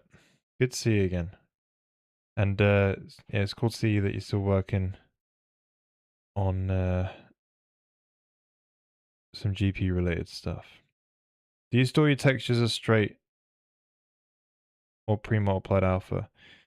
So these materials are not actually stored as textures, they're just generated while I do the just before I do the PBR shading. But if you're talking about I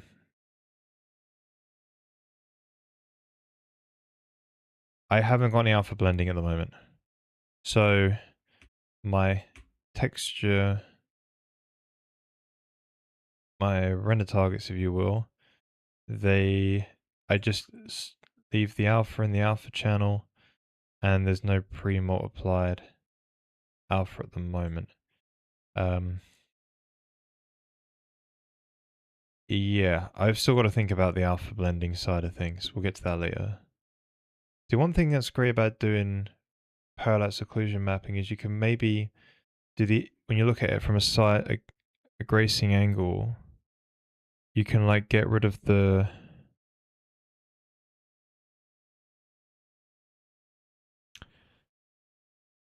Yeah, maybe you can catch it missing as well, when you don't see the cube. Yeah, this definitely looks good. I like it, but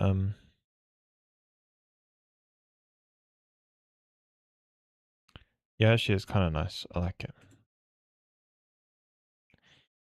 So we could do it sampling 3 times at that. So if we take a look at the performance, the other way to do it would just be generate the normal tangent space directly. Like we turn this off, right? It adds about 0.15 milliseconds, basically, right? The performance. Yeah. So it's interesting.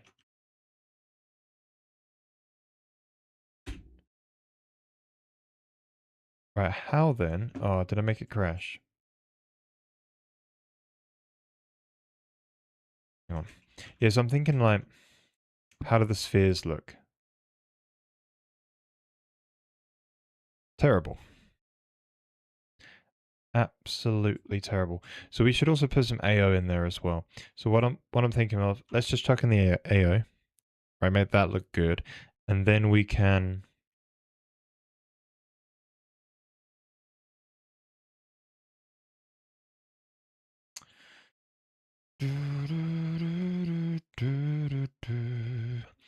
So we should probably put some AO around the border, if you will, when it's closer to the brick, where light can get to it less.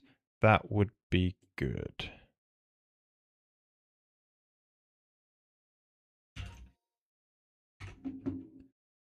So we did that before, right? Here I just deleted the code. So like we want to say like AO equal. So some do the border distance, right? So your border distance will be less than border dims at this point. So there's like a smooth step thing that we can do, like one of these basically. So we want to do like a.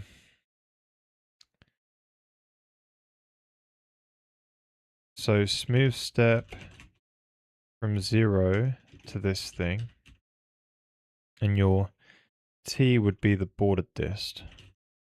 So this will remap it from 0 to border dims, from that range to 0 to 1. So now I've got 0 to 1 value. 0 meaning you're away from the border, 1 meaning you're at the border. So then you're at the border of the brick, I meant to say, right? Do you want to invert that the other way around? And then you probably want to just scale it by 0.5 and plus 0.5 such that it doesn't end up as direct blackness. It ends up at gray, mid-gray to white. Or sorry, from 0.5 to 1, right? And then you put that on. And it probably complains that, you know, hang on.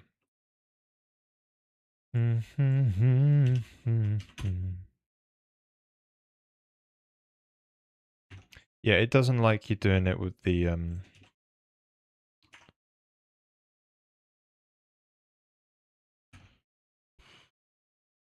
I've got to do like a min element, I think.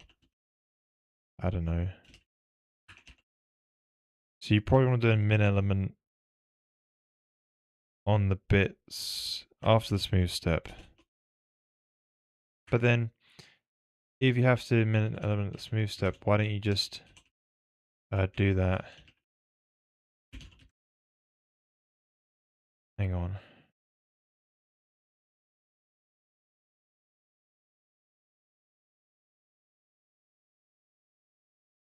Yeah, remap 3-dimensionally. Yeah, some okay. Oh, hang on. Cool. So we've got a bit of AO there. I don't know if you saw it. Can you see the like if I drop this times 0.5 thing, you can see it already setting in hard. So that's made it a little bit better. Although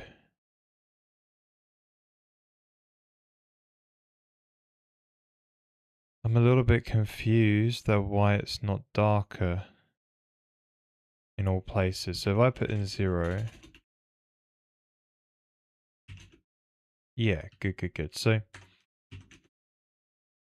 right, so we could do that. So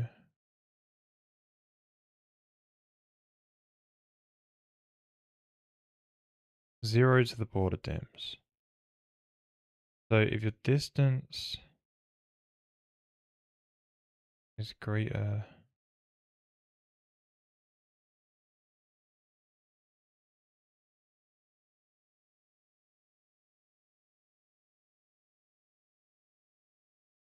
What happens if I square root it to do something different? Or square it maybe? Yes, square.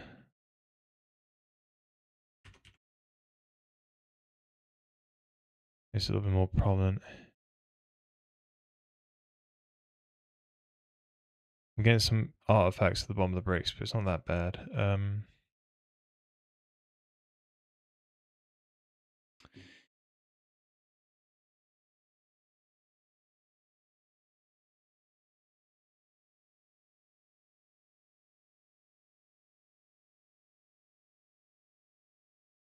Anyway, but if we took it off, right, it would just be that. Oh, we have got this here, actually. Right, that is affecting it, that's why. Okay. Right, so it's adding some random AO across the whole thing.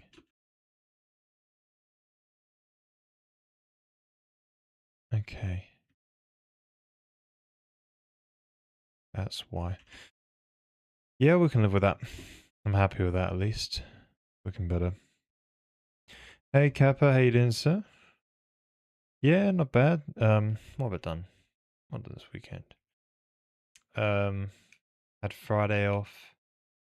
Did a bit of street preaching, then came and streamed for a bit. What else did I do?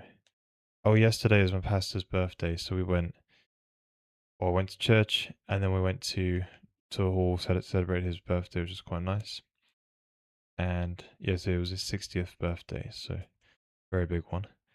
And then church today, and just relaxing really, just relaxing with my family. Oh, and also my parents came round Saturday. Got to see them, which was nice. That's about it. How about yourself? No, I don't have a booth. I just take a microphone and my wife's speaker and just plug it in and just preach basically. Just, just do the typical gospel track because everyone needs to hear the gospel. And, try and fit in sort of like present day stuff and what I've been, and something that the Lord has told me to preach is there's a sword coming to the land and there's only so much time. And preach about tribulation as well, the whole world coming to an end. Just, kind of look pretty crazy, but it's fine. Because, it's that's what the Lord has given me, so I've got to preach it. It says in Romans 11:29, it says, for the gifts and the calling of God are irrevocable. So that's my calling. That's what I got to do. Awesome.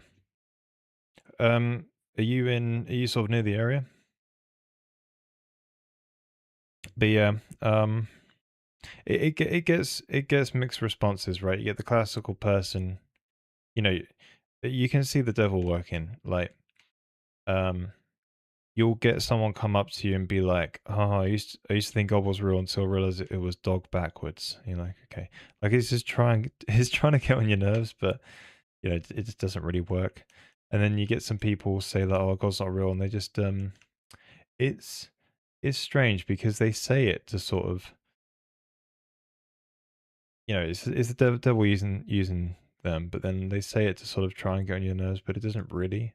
It's just bizarre, and but I do find I get some interesting conversations sometimes, and I get to give away some Bibles and that, so works out. I've got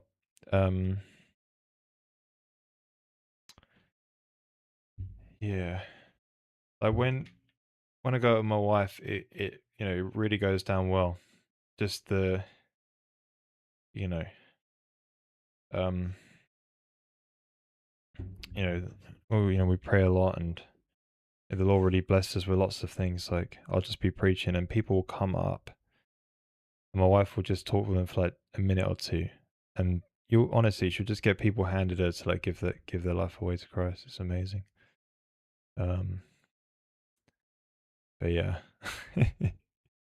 uh, oh, you're in London. Cool, cool, cool. Yeah. Hey there, Ross.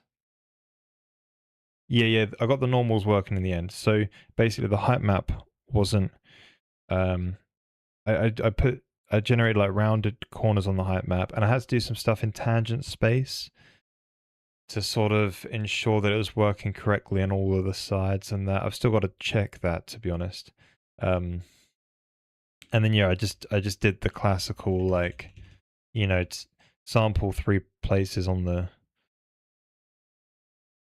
depth, texture, or the not really a texture, but, the depth map, if you will, and or the procedural depth map, and generate the tangent space normal for that, send it into world space, and kaboom. And I didn't have it as I had it as an in out in the structure here, but where this was being called, it was not an in out, so that's why I think in the previous stream we didn't get it to work. Yeah.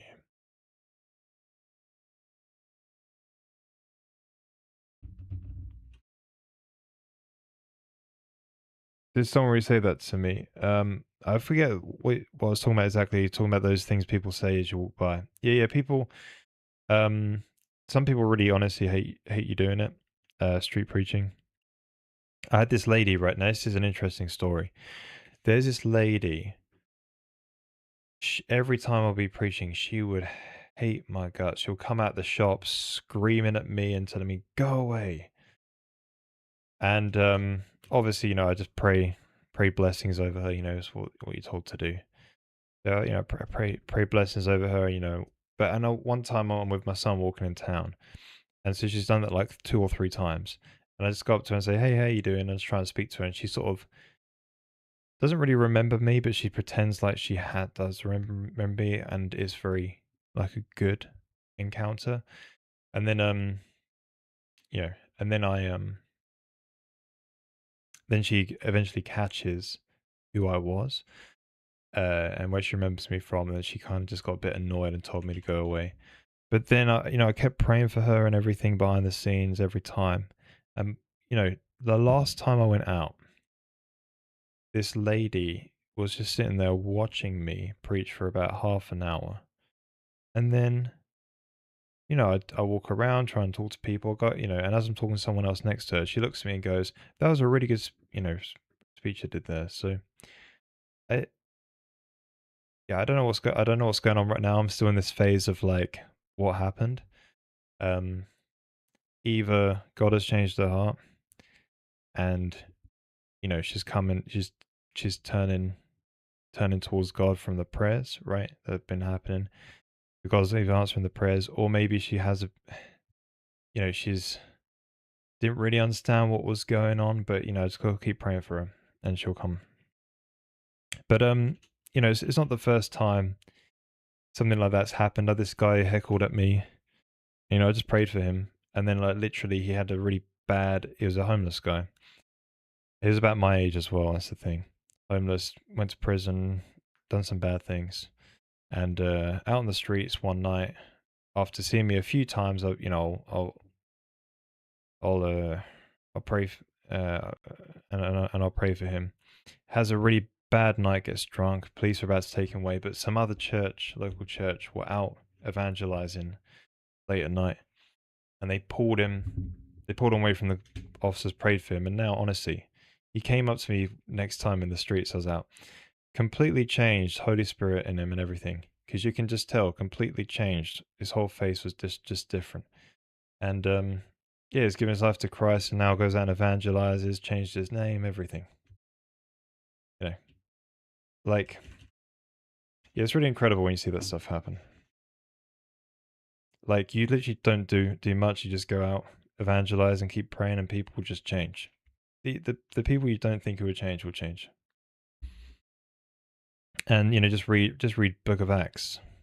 Acts 9, isn't it, when Paul the Jew who like completely hates Christians, persecuting them, killing them. On the road to Damascus, Jesus Christ shines his light on him and makes him a minister, and blinds him for like a day or two or whatever it is. Goes to Damascus. A Christian comes up to him, prays for him, and is honestly changed for Christ. So God takes people who are against him, make them for him, and it's a very common thing.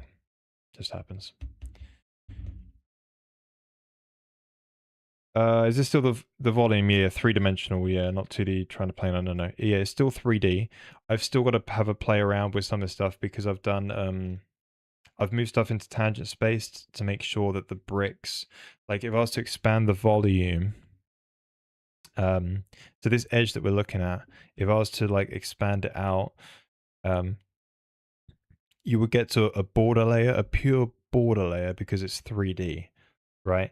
So I've got to play around with that sort of stuff, and so I've had to map it into like tangent space, and then only care about the XY of the plane that you're on, such that when you do a distance to the border, you don't get the third dimension Z border. And that was impacting some of the calculations, if you get what I mean. Right, so if it was to push this face away or towards us, you would get to a border layer eventually, and that was impacting the distance to the X and Y. So, yeah. Anyway.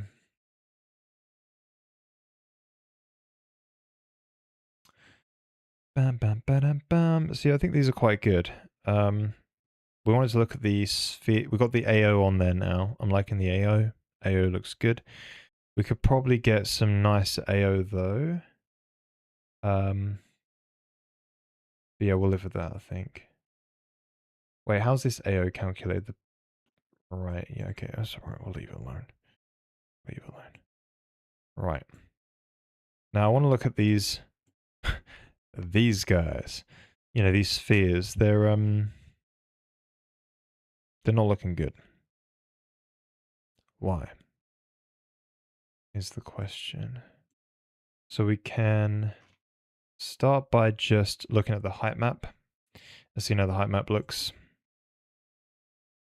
And that'll probably tell us a lot of things.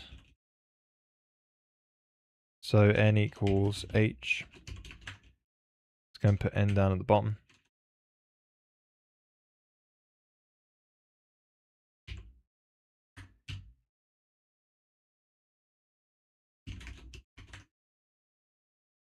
Right, so that's where it's coming from, right? I think.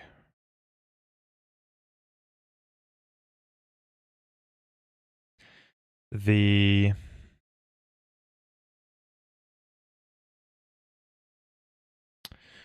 height.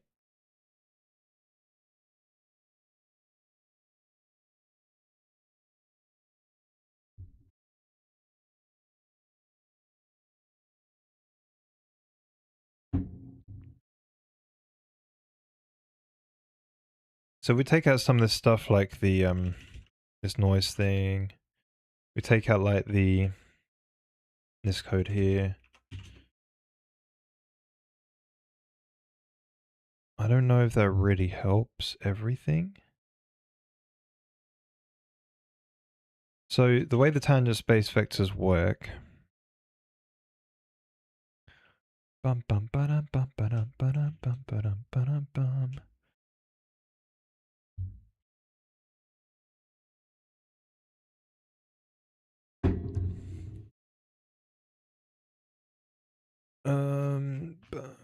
Right. So there's the okay, it was in the scene shade.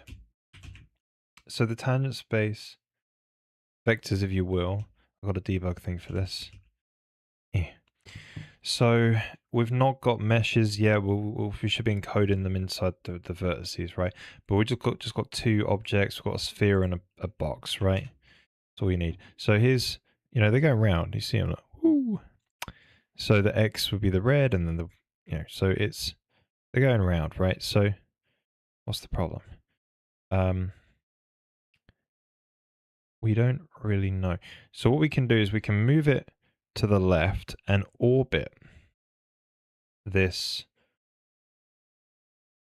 sphere. And then, we've got an orbit cam already. So we make the look at this coordinate, orbit the sphere, just move around it, move back. And then we can see, like, what's going on basically, I think. All right, so we're going to go into the game.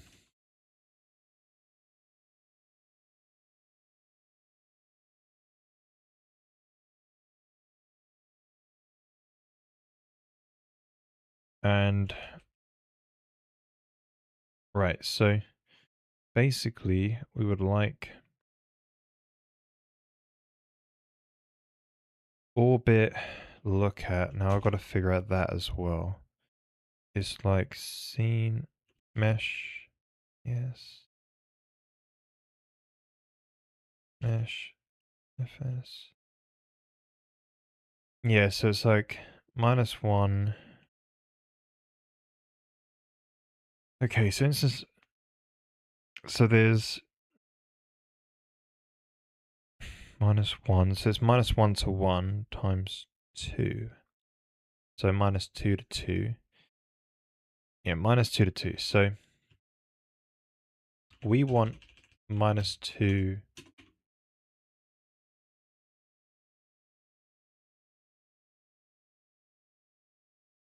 -2, I think, to be our target.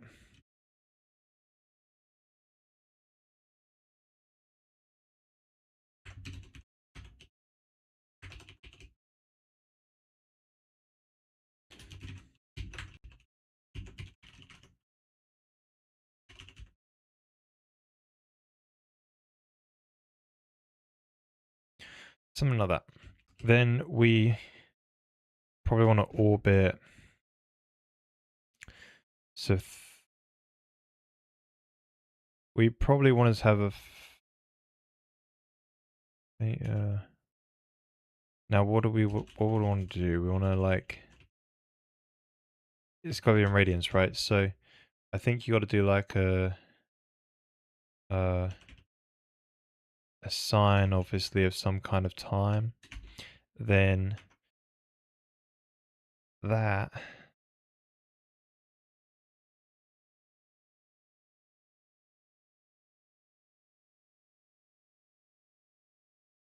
We could just put it up in the air a bit and then we wouldn't have to care. Yeah, right. Just do T there. And then just put it in the air a bit. So that would be like 25 maybe. And then that should be everything we need to get it going around the, yeah. Bum, bada, bum, bum, bum. Right, a bit too fast, obviously. We want to zoom in a bit, probably. And so distance, we'll put that 2. You put it 2 away. And then your T is like way too fast, so you want to drop that probably a third of the speed. If we try that, it's a Death Star.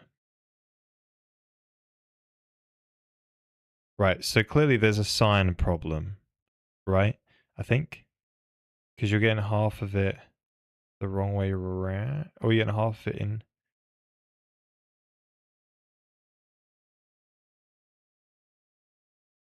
Yeah, that's the other thing. So these bricks. Yeah, part of the problem is as well as stuff is being lit. So what we should probably do is get rid of the lighting, maybe. And then we can always plug it back in. So graphics materials are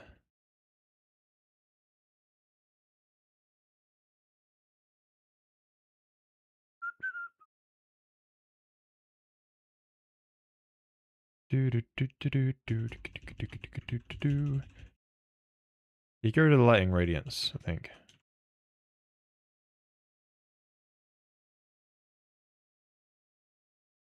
So one side is like and the other side is like black. And then, so you're getting this on these ones as well, right? So that means that, yeah, so one problem is so let's look at those tangent space normals again. We can draw those. So let's see if they always go around properly. That we do. Here they kind of do as well, right? So they're pointing the right way, yeah? So the tangent space is fine.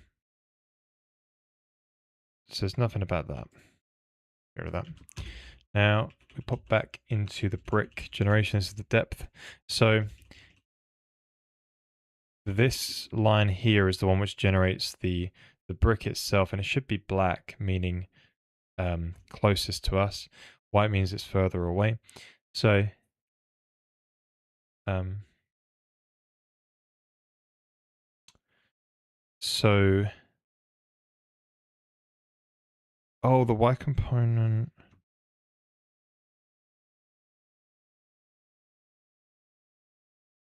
Oh, because that would have made a -1, wouldn't it? Is that right?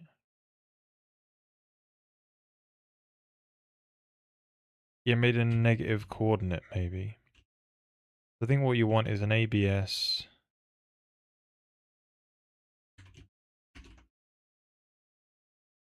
No. Can't be.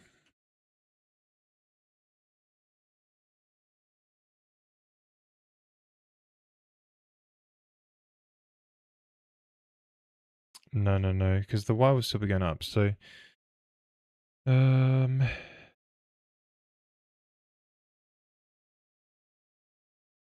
right, so that's not the problem. So we can print values out. That's an easy way to check it.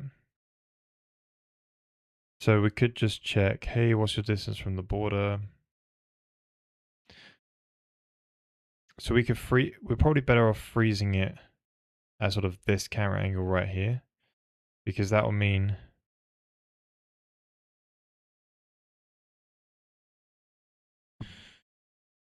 so I don't know what one that is.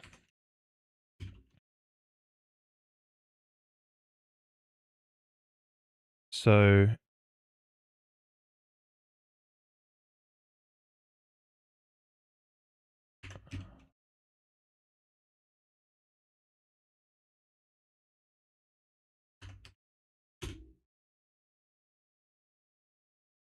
right, sometimes my hot code reload doesn't work.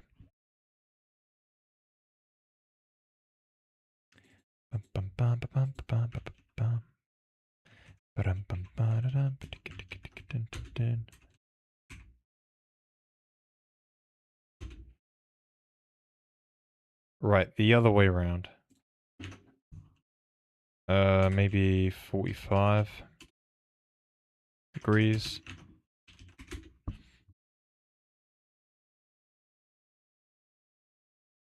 Perfect. So now we've got ways to put the mouse on the screen and so graphics materials.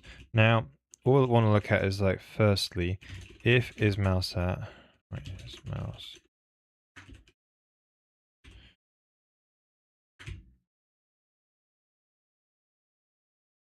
So we would like to print out something like, what is the distance to the,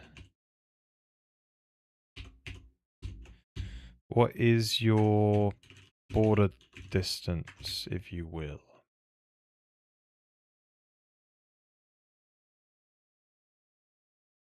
All right, that's what we'll look at. So obviously in the middle there, that should be getting like 0.5s. But here, yeah, we're getting like nearly 0.5, that's all right. That's fine. I don't think border distance is the problem. So border dims could be the one, because, or maybe edge dims. We can look at that. There's a new one.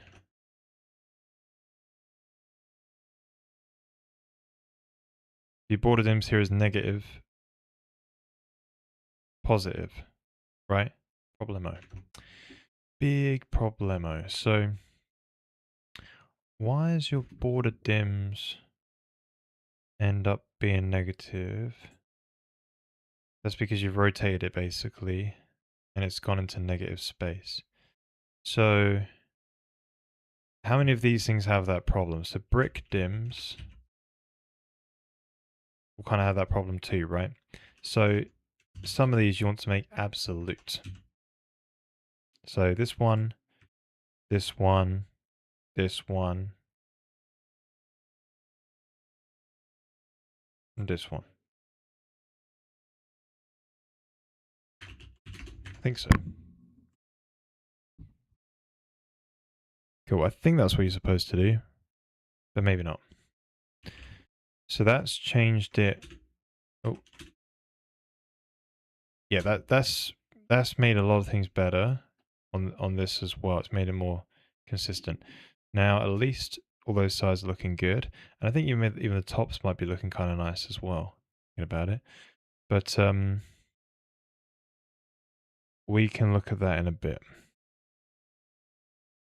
Now, in terms of this thing, it's a bit weird, right? So we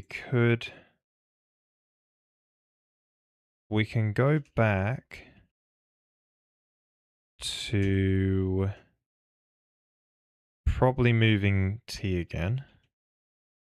And then we probably also want to move a bit of phi as well. So I think we want something like this, such that we can see it move up and down.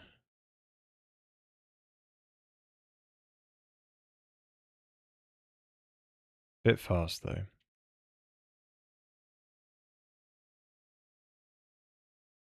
Right, this is bizarre, but that is okay. So yeah, the first thing we will want to do is figure out why the bricks are not black. That's the first step, I think. We'll put it back in the stationary position again.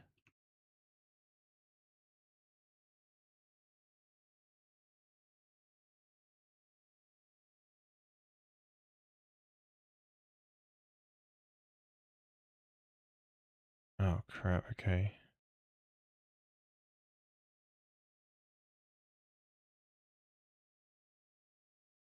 Um,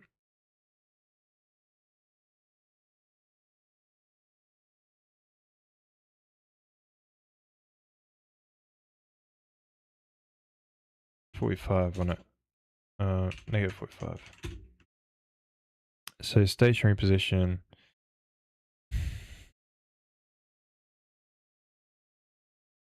Cool. So some of them are black, some of them are not. So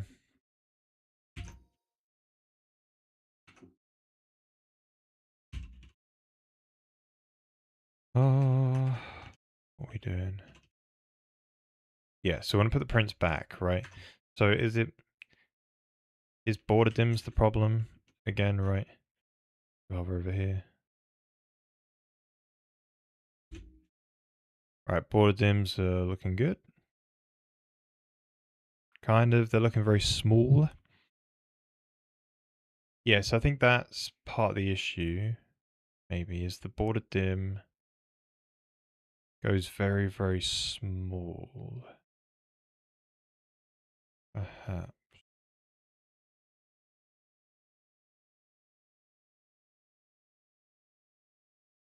Like, if we were to rotate the tangent space vectors around on this a little bit.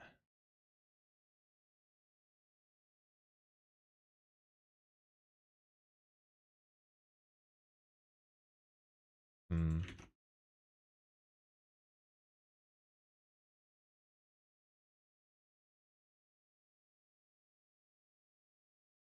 Now,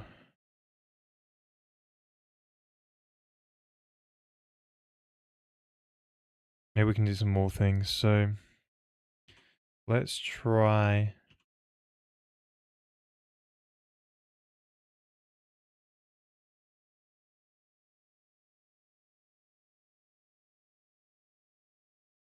There's the brick edge dims.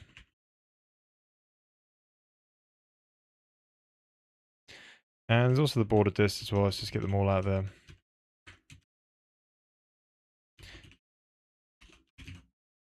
See if anything stands out. Sorry, dist. Alright, here we go. Okay, so it's in this black area. So the border distance is 1, the border dims are 2, and edge dims are 3. So we've got the border distance is 0.2. The border dims are very, very small number, and the edge dims are twice that number basically. So we go inside this white zone, and we want it to be black on the brick, right? Because it's near then. So is it the distance is 0.2? So distance 0. Yes, the distance is the same. Hang on a minute, what's going on? Distance is basically the same. Let's go back to the black. So I was only looking on the x-axis actually. The y would be 0.1. Oh, okay, crap. So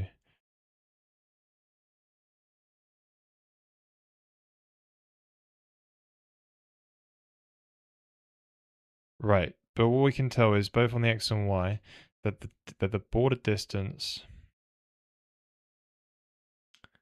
Sorry, yeah, the border distance is always larger than the border dimensions and the edge dimensions of the brick. So we go to here. Border.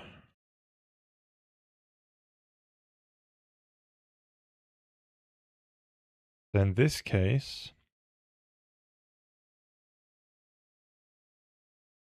the distance is bigger.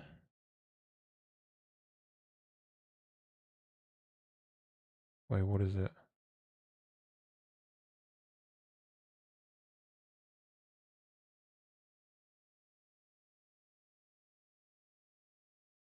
Yeah, the distance to the edge is larger than the border dimensions, but the edge ends up being bigger. So what we can do is you'll see this. The edge dims here. So if we just put in 0.5, it might look fixed. And 0.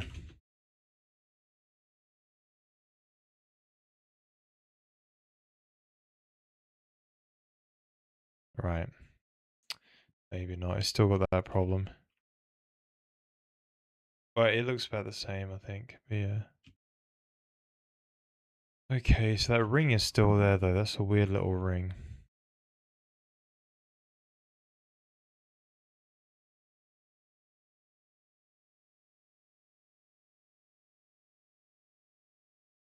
Hmm.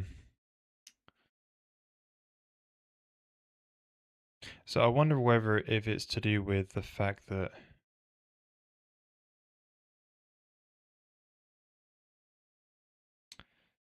we're at non-90-degree angles here. So the way we can test that is if we take this and we add an extra rotation to your tangent space stuff, right? So I'm thinking, let's redisplay these, and we want to add, oh no. Let's just rotate it here. So we want to say world from tangent equals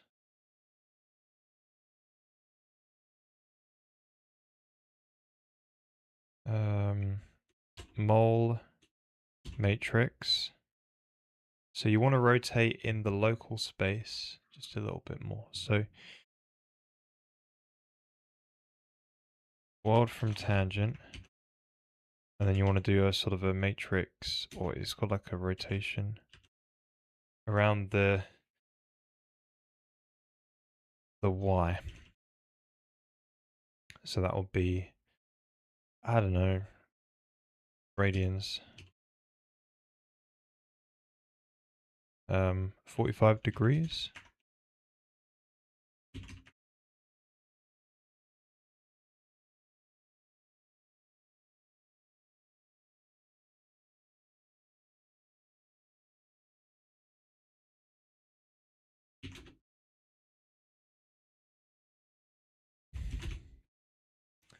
We've end up changing the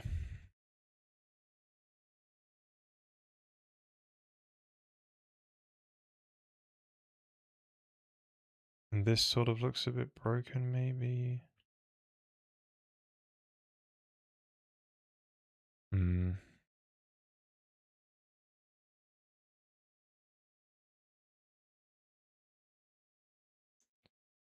Because effectively on these,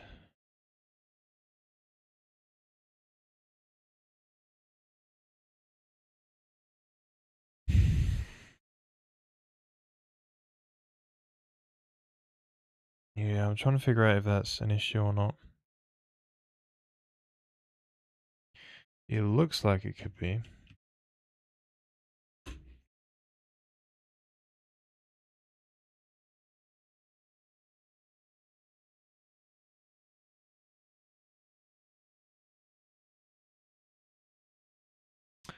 So let's get that code.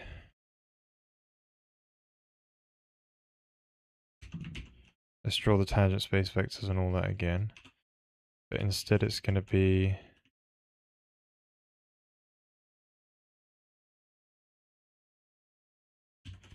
these three guys.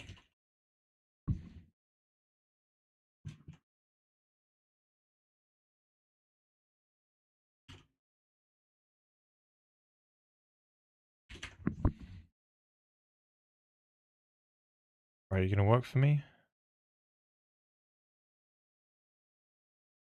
Oh, surface position, where's that? Shading?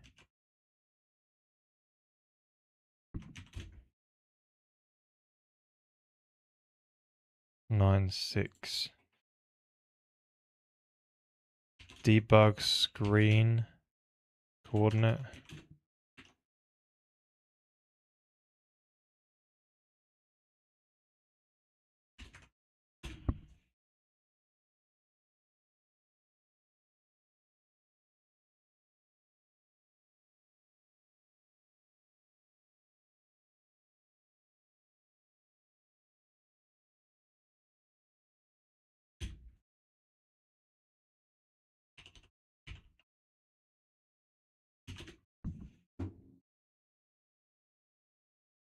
Yeah, so I've just rotated them 45 degrees. You can tell the vectors rotated right by 45 degrees. So that's happening perfectly fine.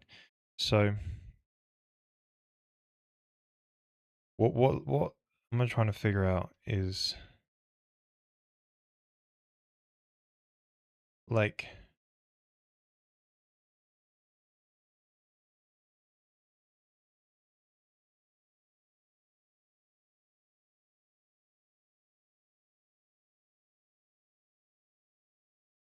yeah, we're trying to debug and find out if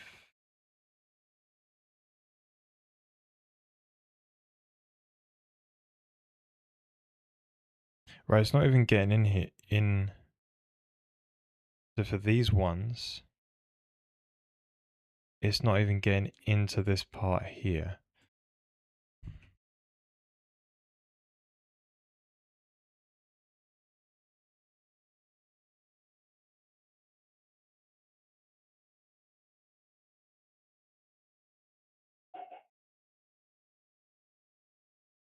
Right, because X is 0. Yeah, I don't think this is helping us debug the problem.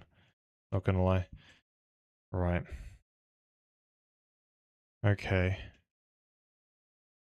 We'll get rid of that. Yeah, so I don't know if it's to do with the fact that we're doing some. Yeah, I think it's the fact that we're doing some of the stuff in tangent space that's causing the sphere to not look right. And I'm trying to figure out if, like, if we see some of these, like, we just go and, for instance, look to the right by 1, and let's make it go up 45 degrees so you can see this the top, and yeah, we'll do that, make it dance around basically, yeah. So now, and make it move.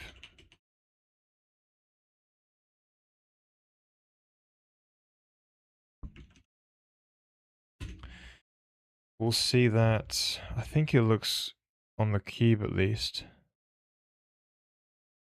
Yeah, look at that. Oh, lovely. Although,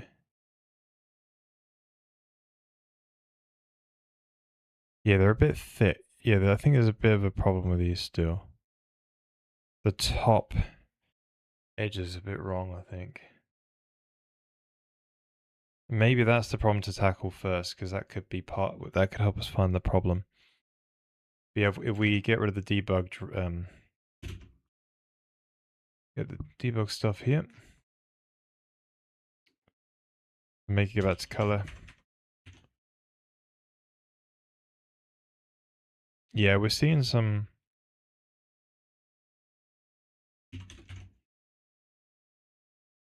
No, it should really be that shading anyway. But yeah. So I think this could be part of the problem. What they should be is, oh right, they're not getting the offsets on the height map. So that's because the Y.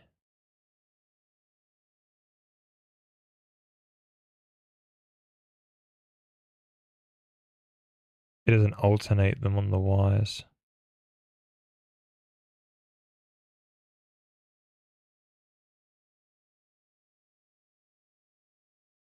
That could be alright.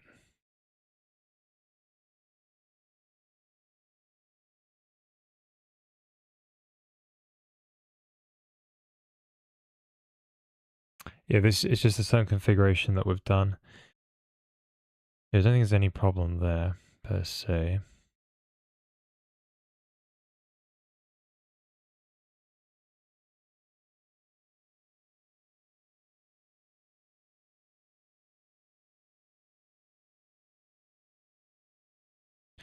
Beyond these spheres, though, because we've done it in tangent space. Yeah. But yeah, after we figured out what the problem is with the spheres, we want to move on to another material. I was thinking we could do rocks. You know, like a rock wall, basically. That would be another good one. But it would be cool if we took a break from generating another base one and do some decorative stuff on top. One thing that would be really nice is do like a moss layer. So we could have a moss layer which goes on, and inside it could be based on height. So like in the crevices of the bricks, you could say put the moss in there based on the height, and that means the moss would never go on the top of the brick. But equally, you could make it on top of the brick by just changing the or changing some property to do with it, right? So you could blend two materials in together, which would be pretty cool. So yeah, that could be fun. Yeah, so you could blend.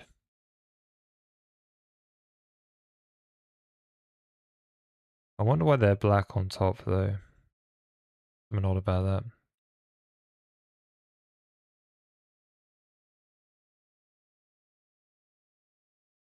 But yeah, like a moss layer would be quite nice.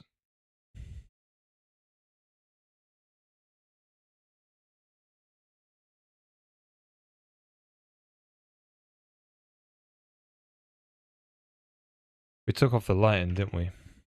That's something to remember to put back on. Can you imagine like, yeah, it's getting lit right up.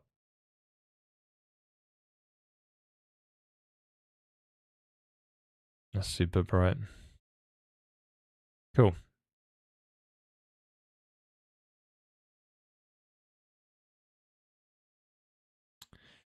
But yeah, so I guess next stream we'll try and wrap up the final bits of these issues. So we've got the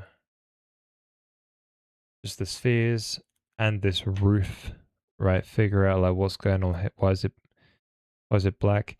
Can we figure out like a way to offset some of this stuff? Um,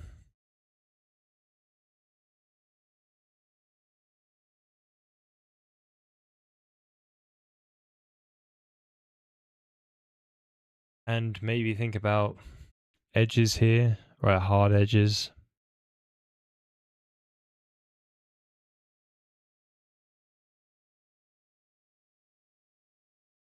Mm. Yeah, something's off with the Y isn't exactly the same, I don't think. No, it is. It is the same.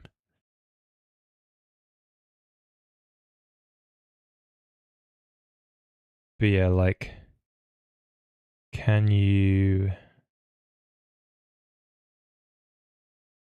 Yeah, I don't know, anyway. Stuff to look at these. This sphere, this roof. That'd be it, cool. Right. The next stream will be on Tuesday, 7:30 p.m. GMT. Go on Tuesday, Thursday, and there's a different time on Friday next week. Check down below underneath the stream. You'll see all the times there. There's a Discord if you want to come and hang out in the meantime. And if you want to support the stream, the stuff that we work on, and run this code on your local machine, you can support us via Ko-Fi and run on your local Windows machine. There's a more list of details and stuff like that on the link if you're interested. But yeah, thank you for everyone who's supporting the channel. Appreciate you all. And yeah, I'll hopefully see you all on Tuesday or Thursday. Right. Catch you later, guys. Bye. Bye-bye. Have a good start to your work week.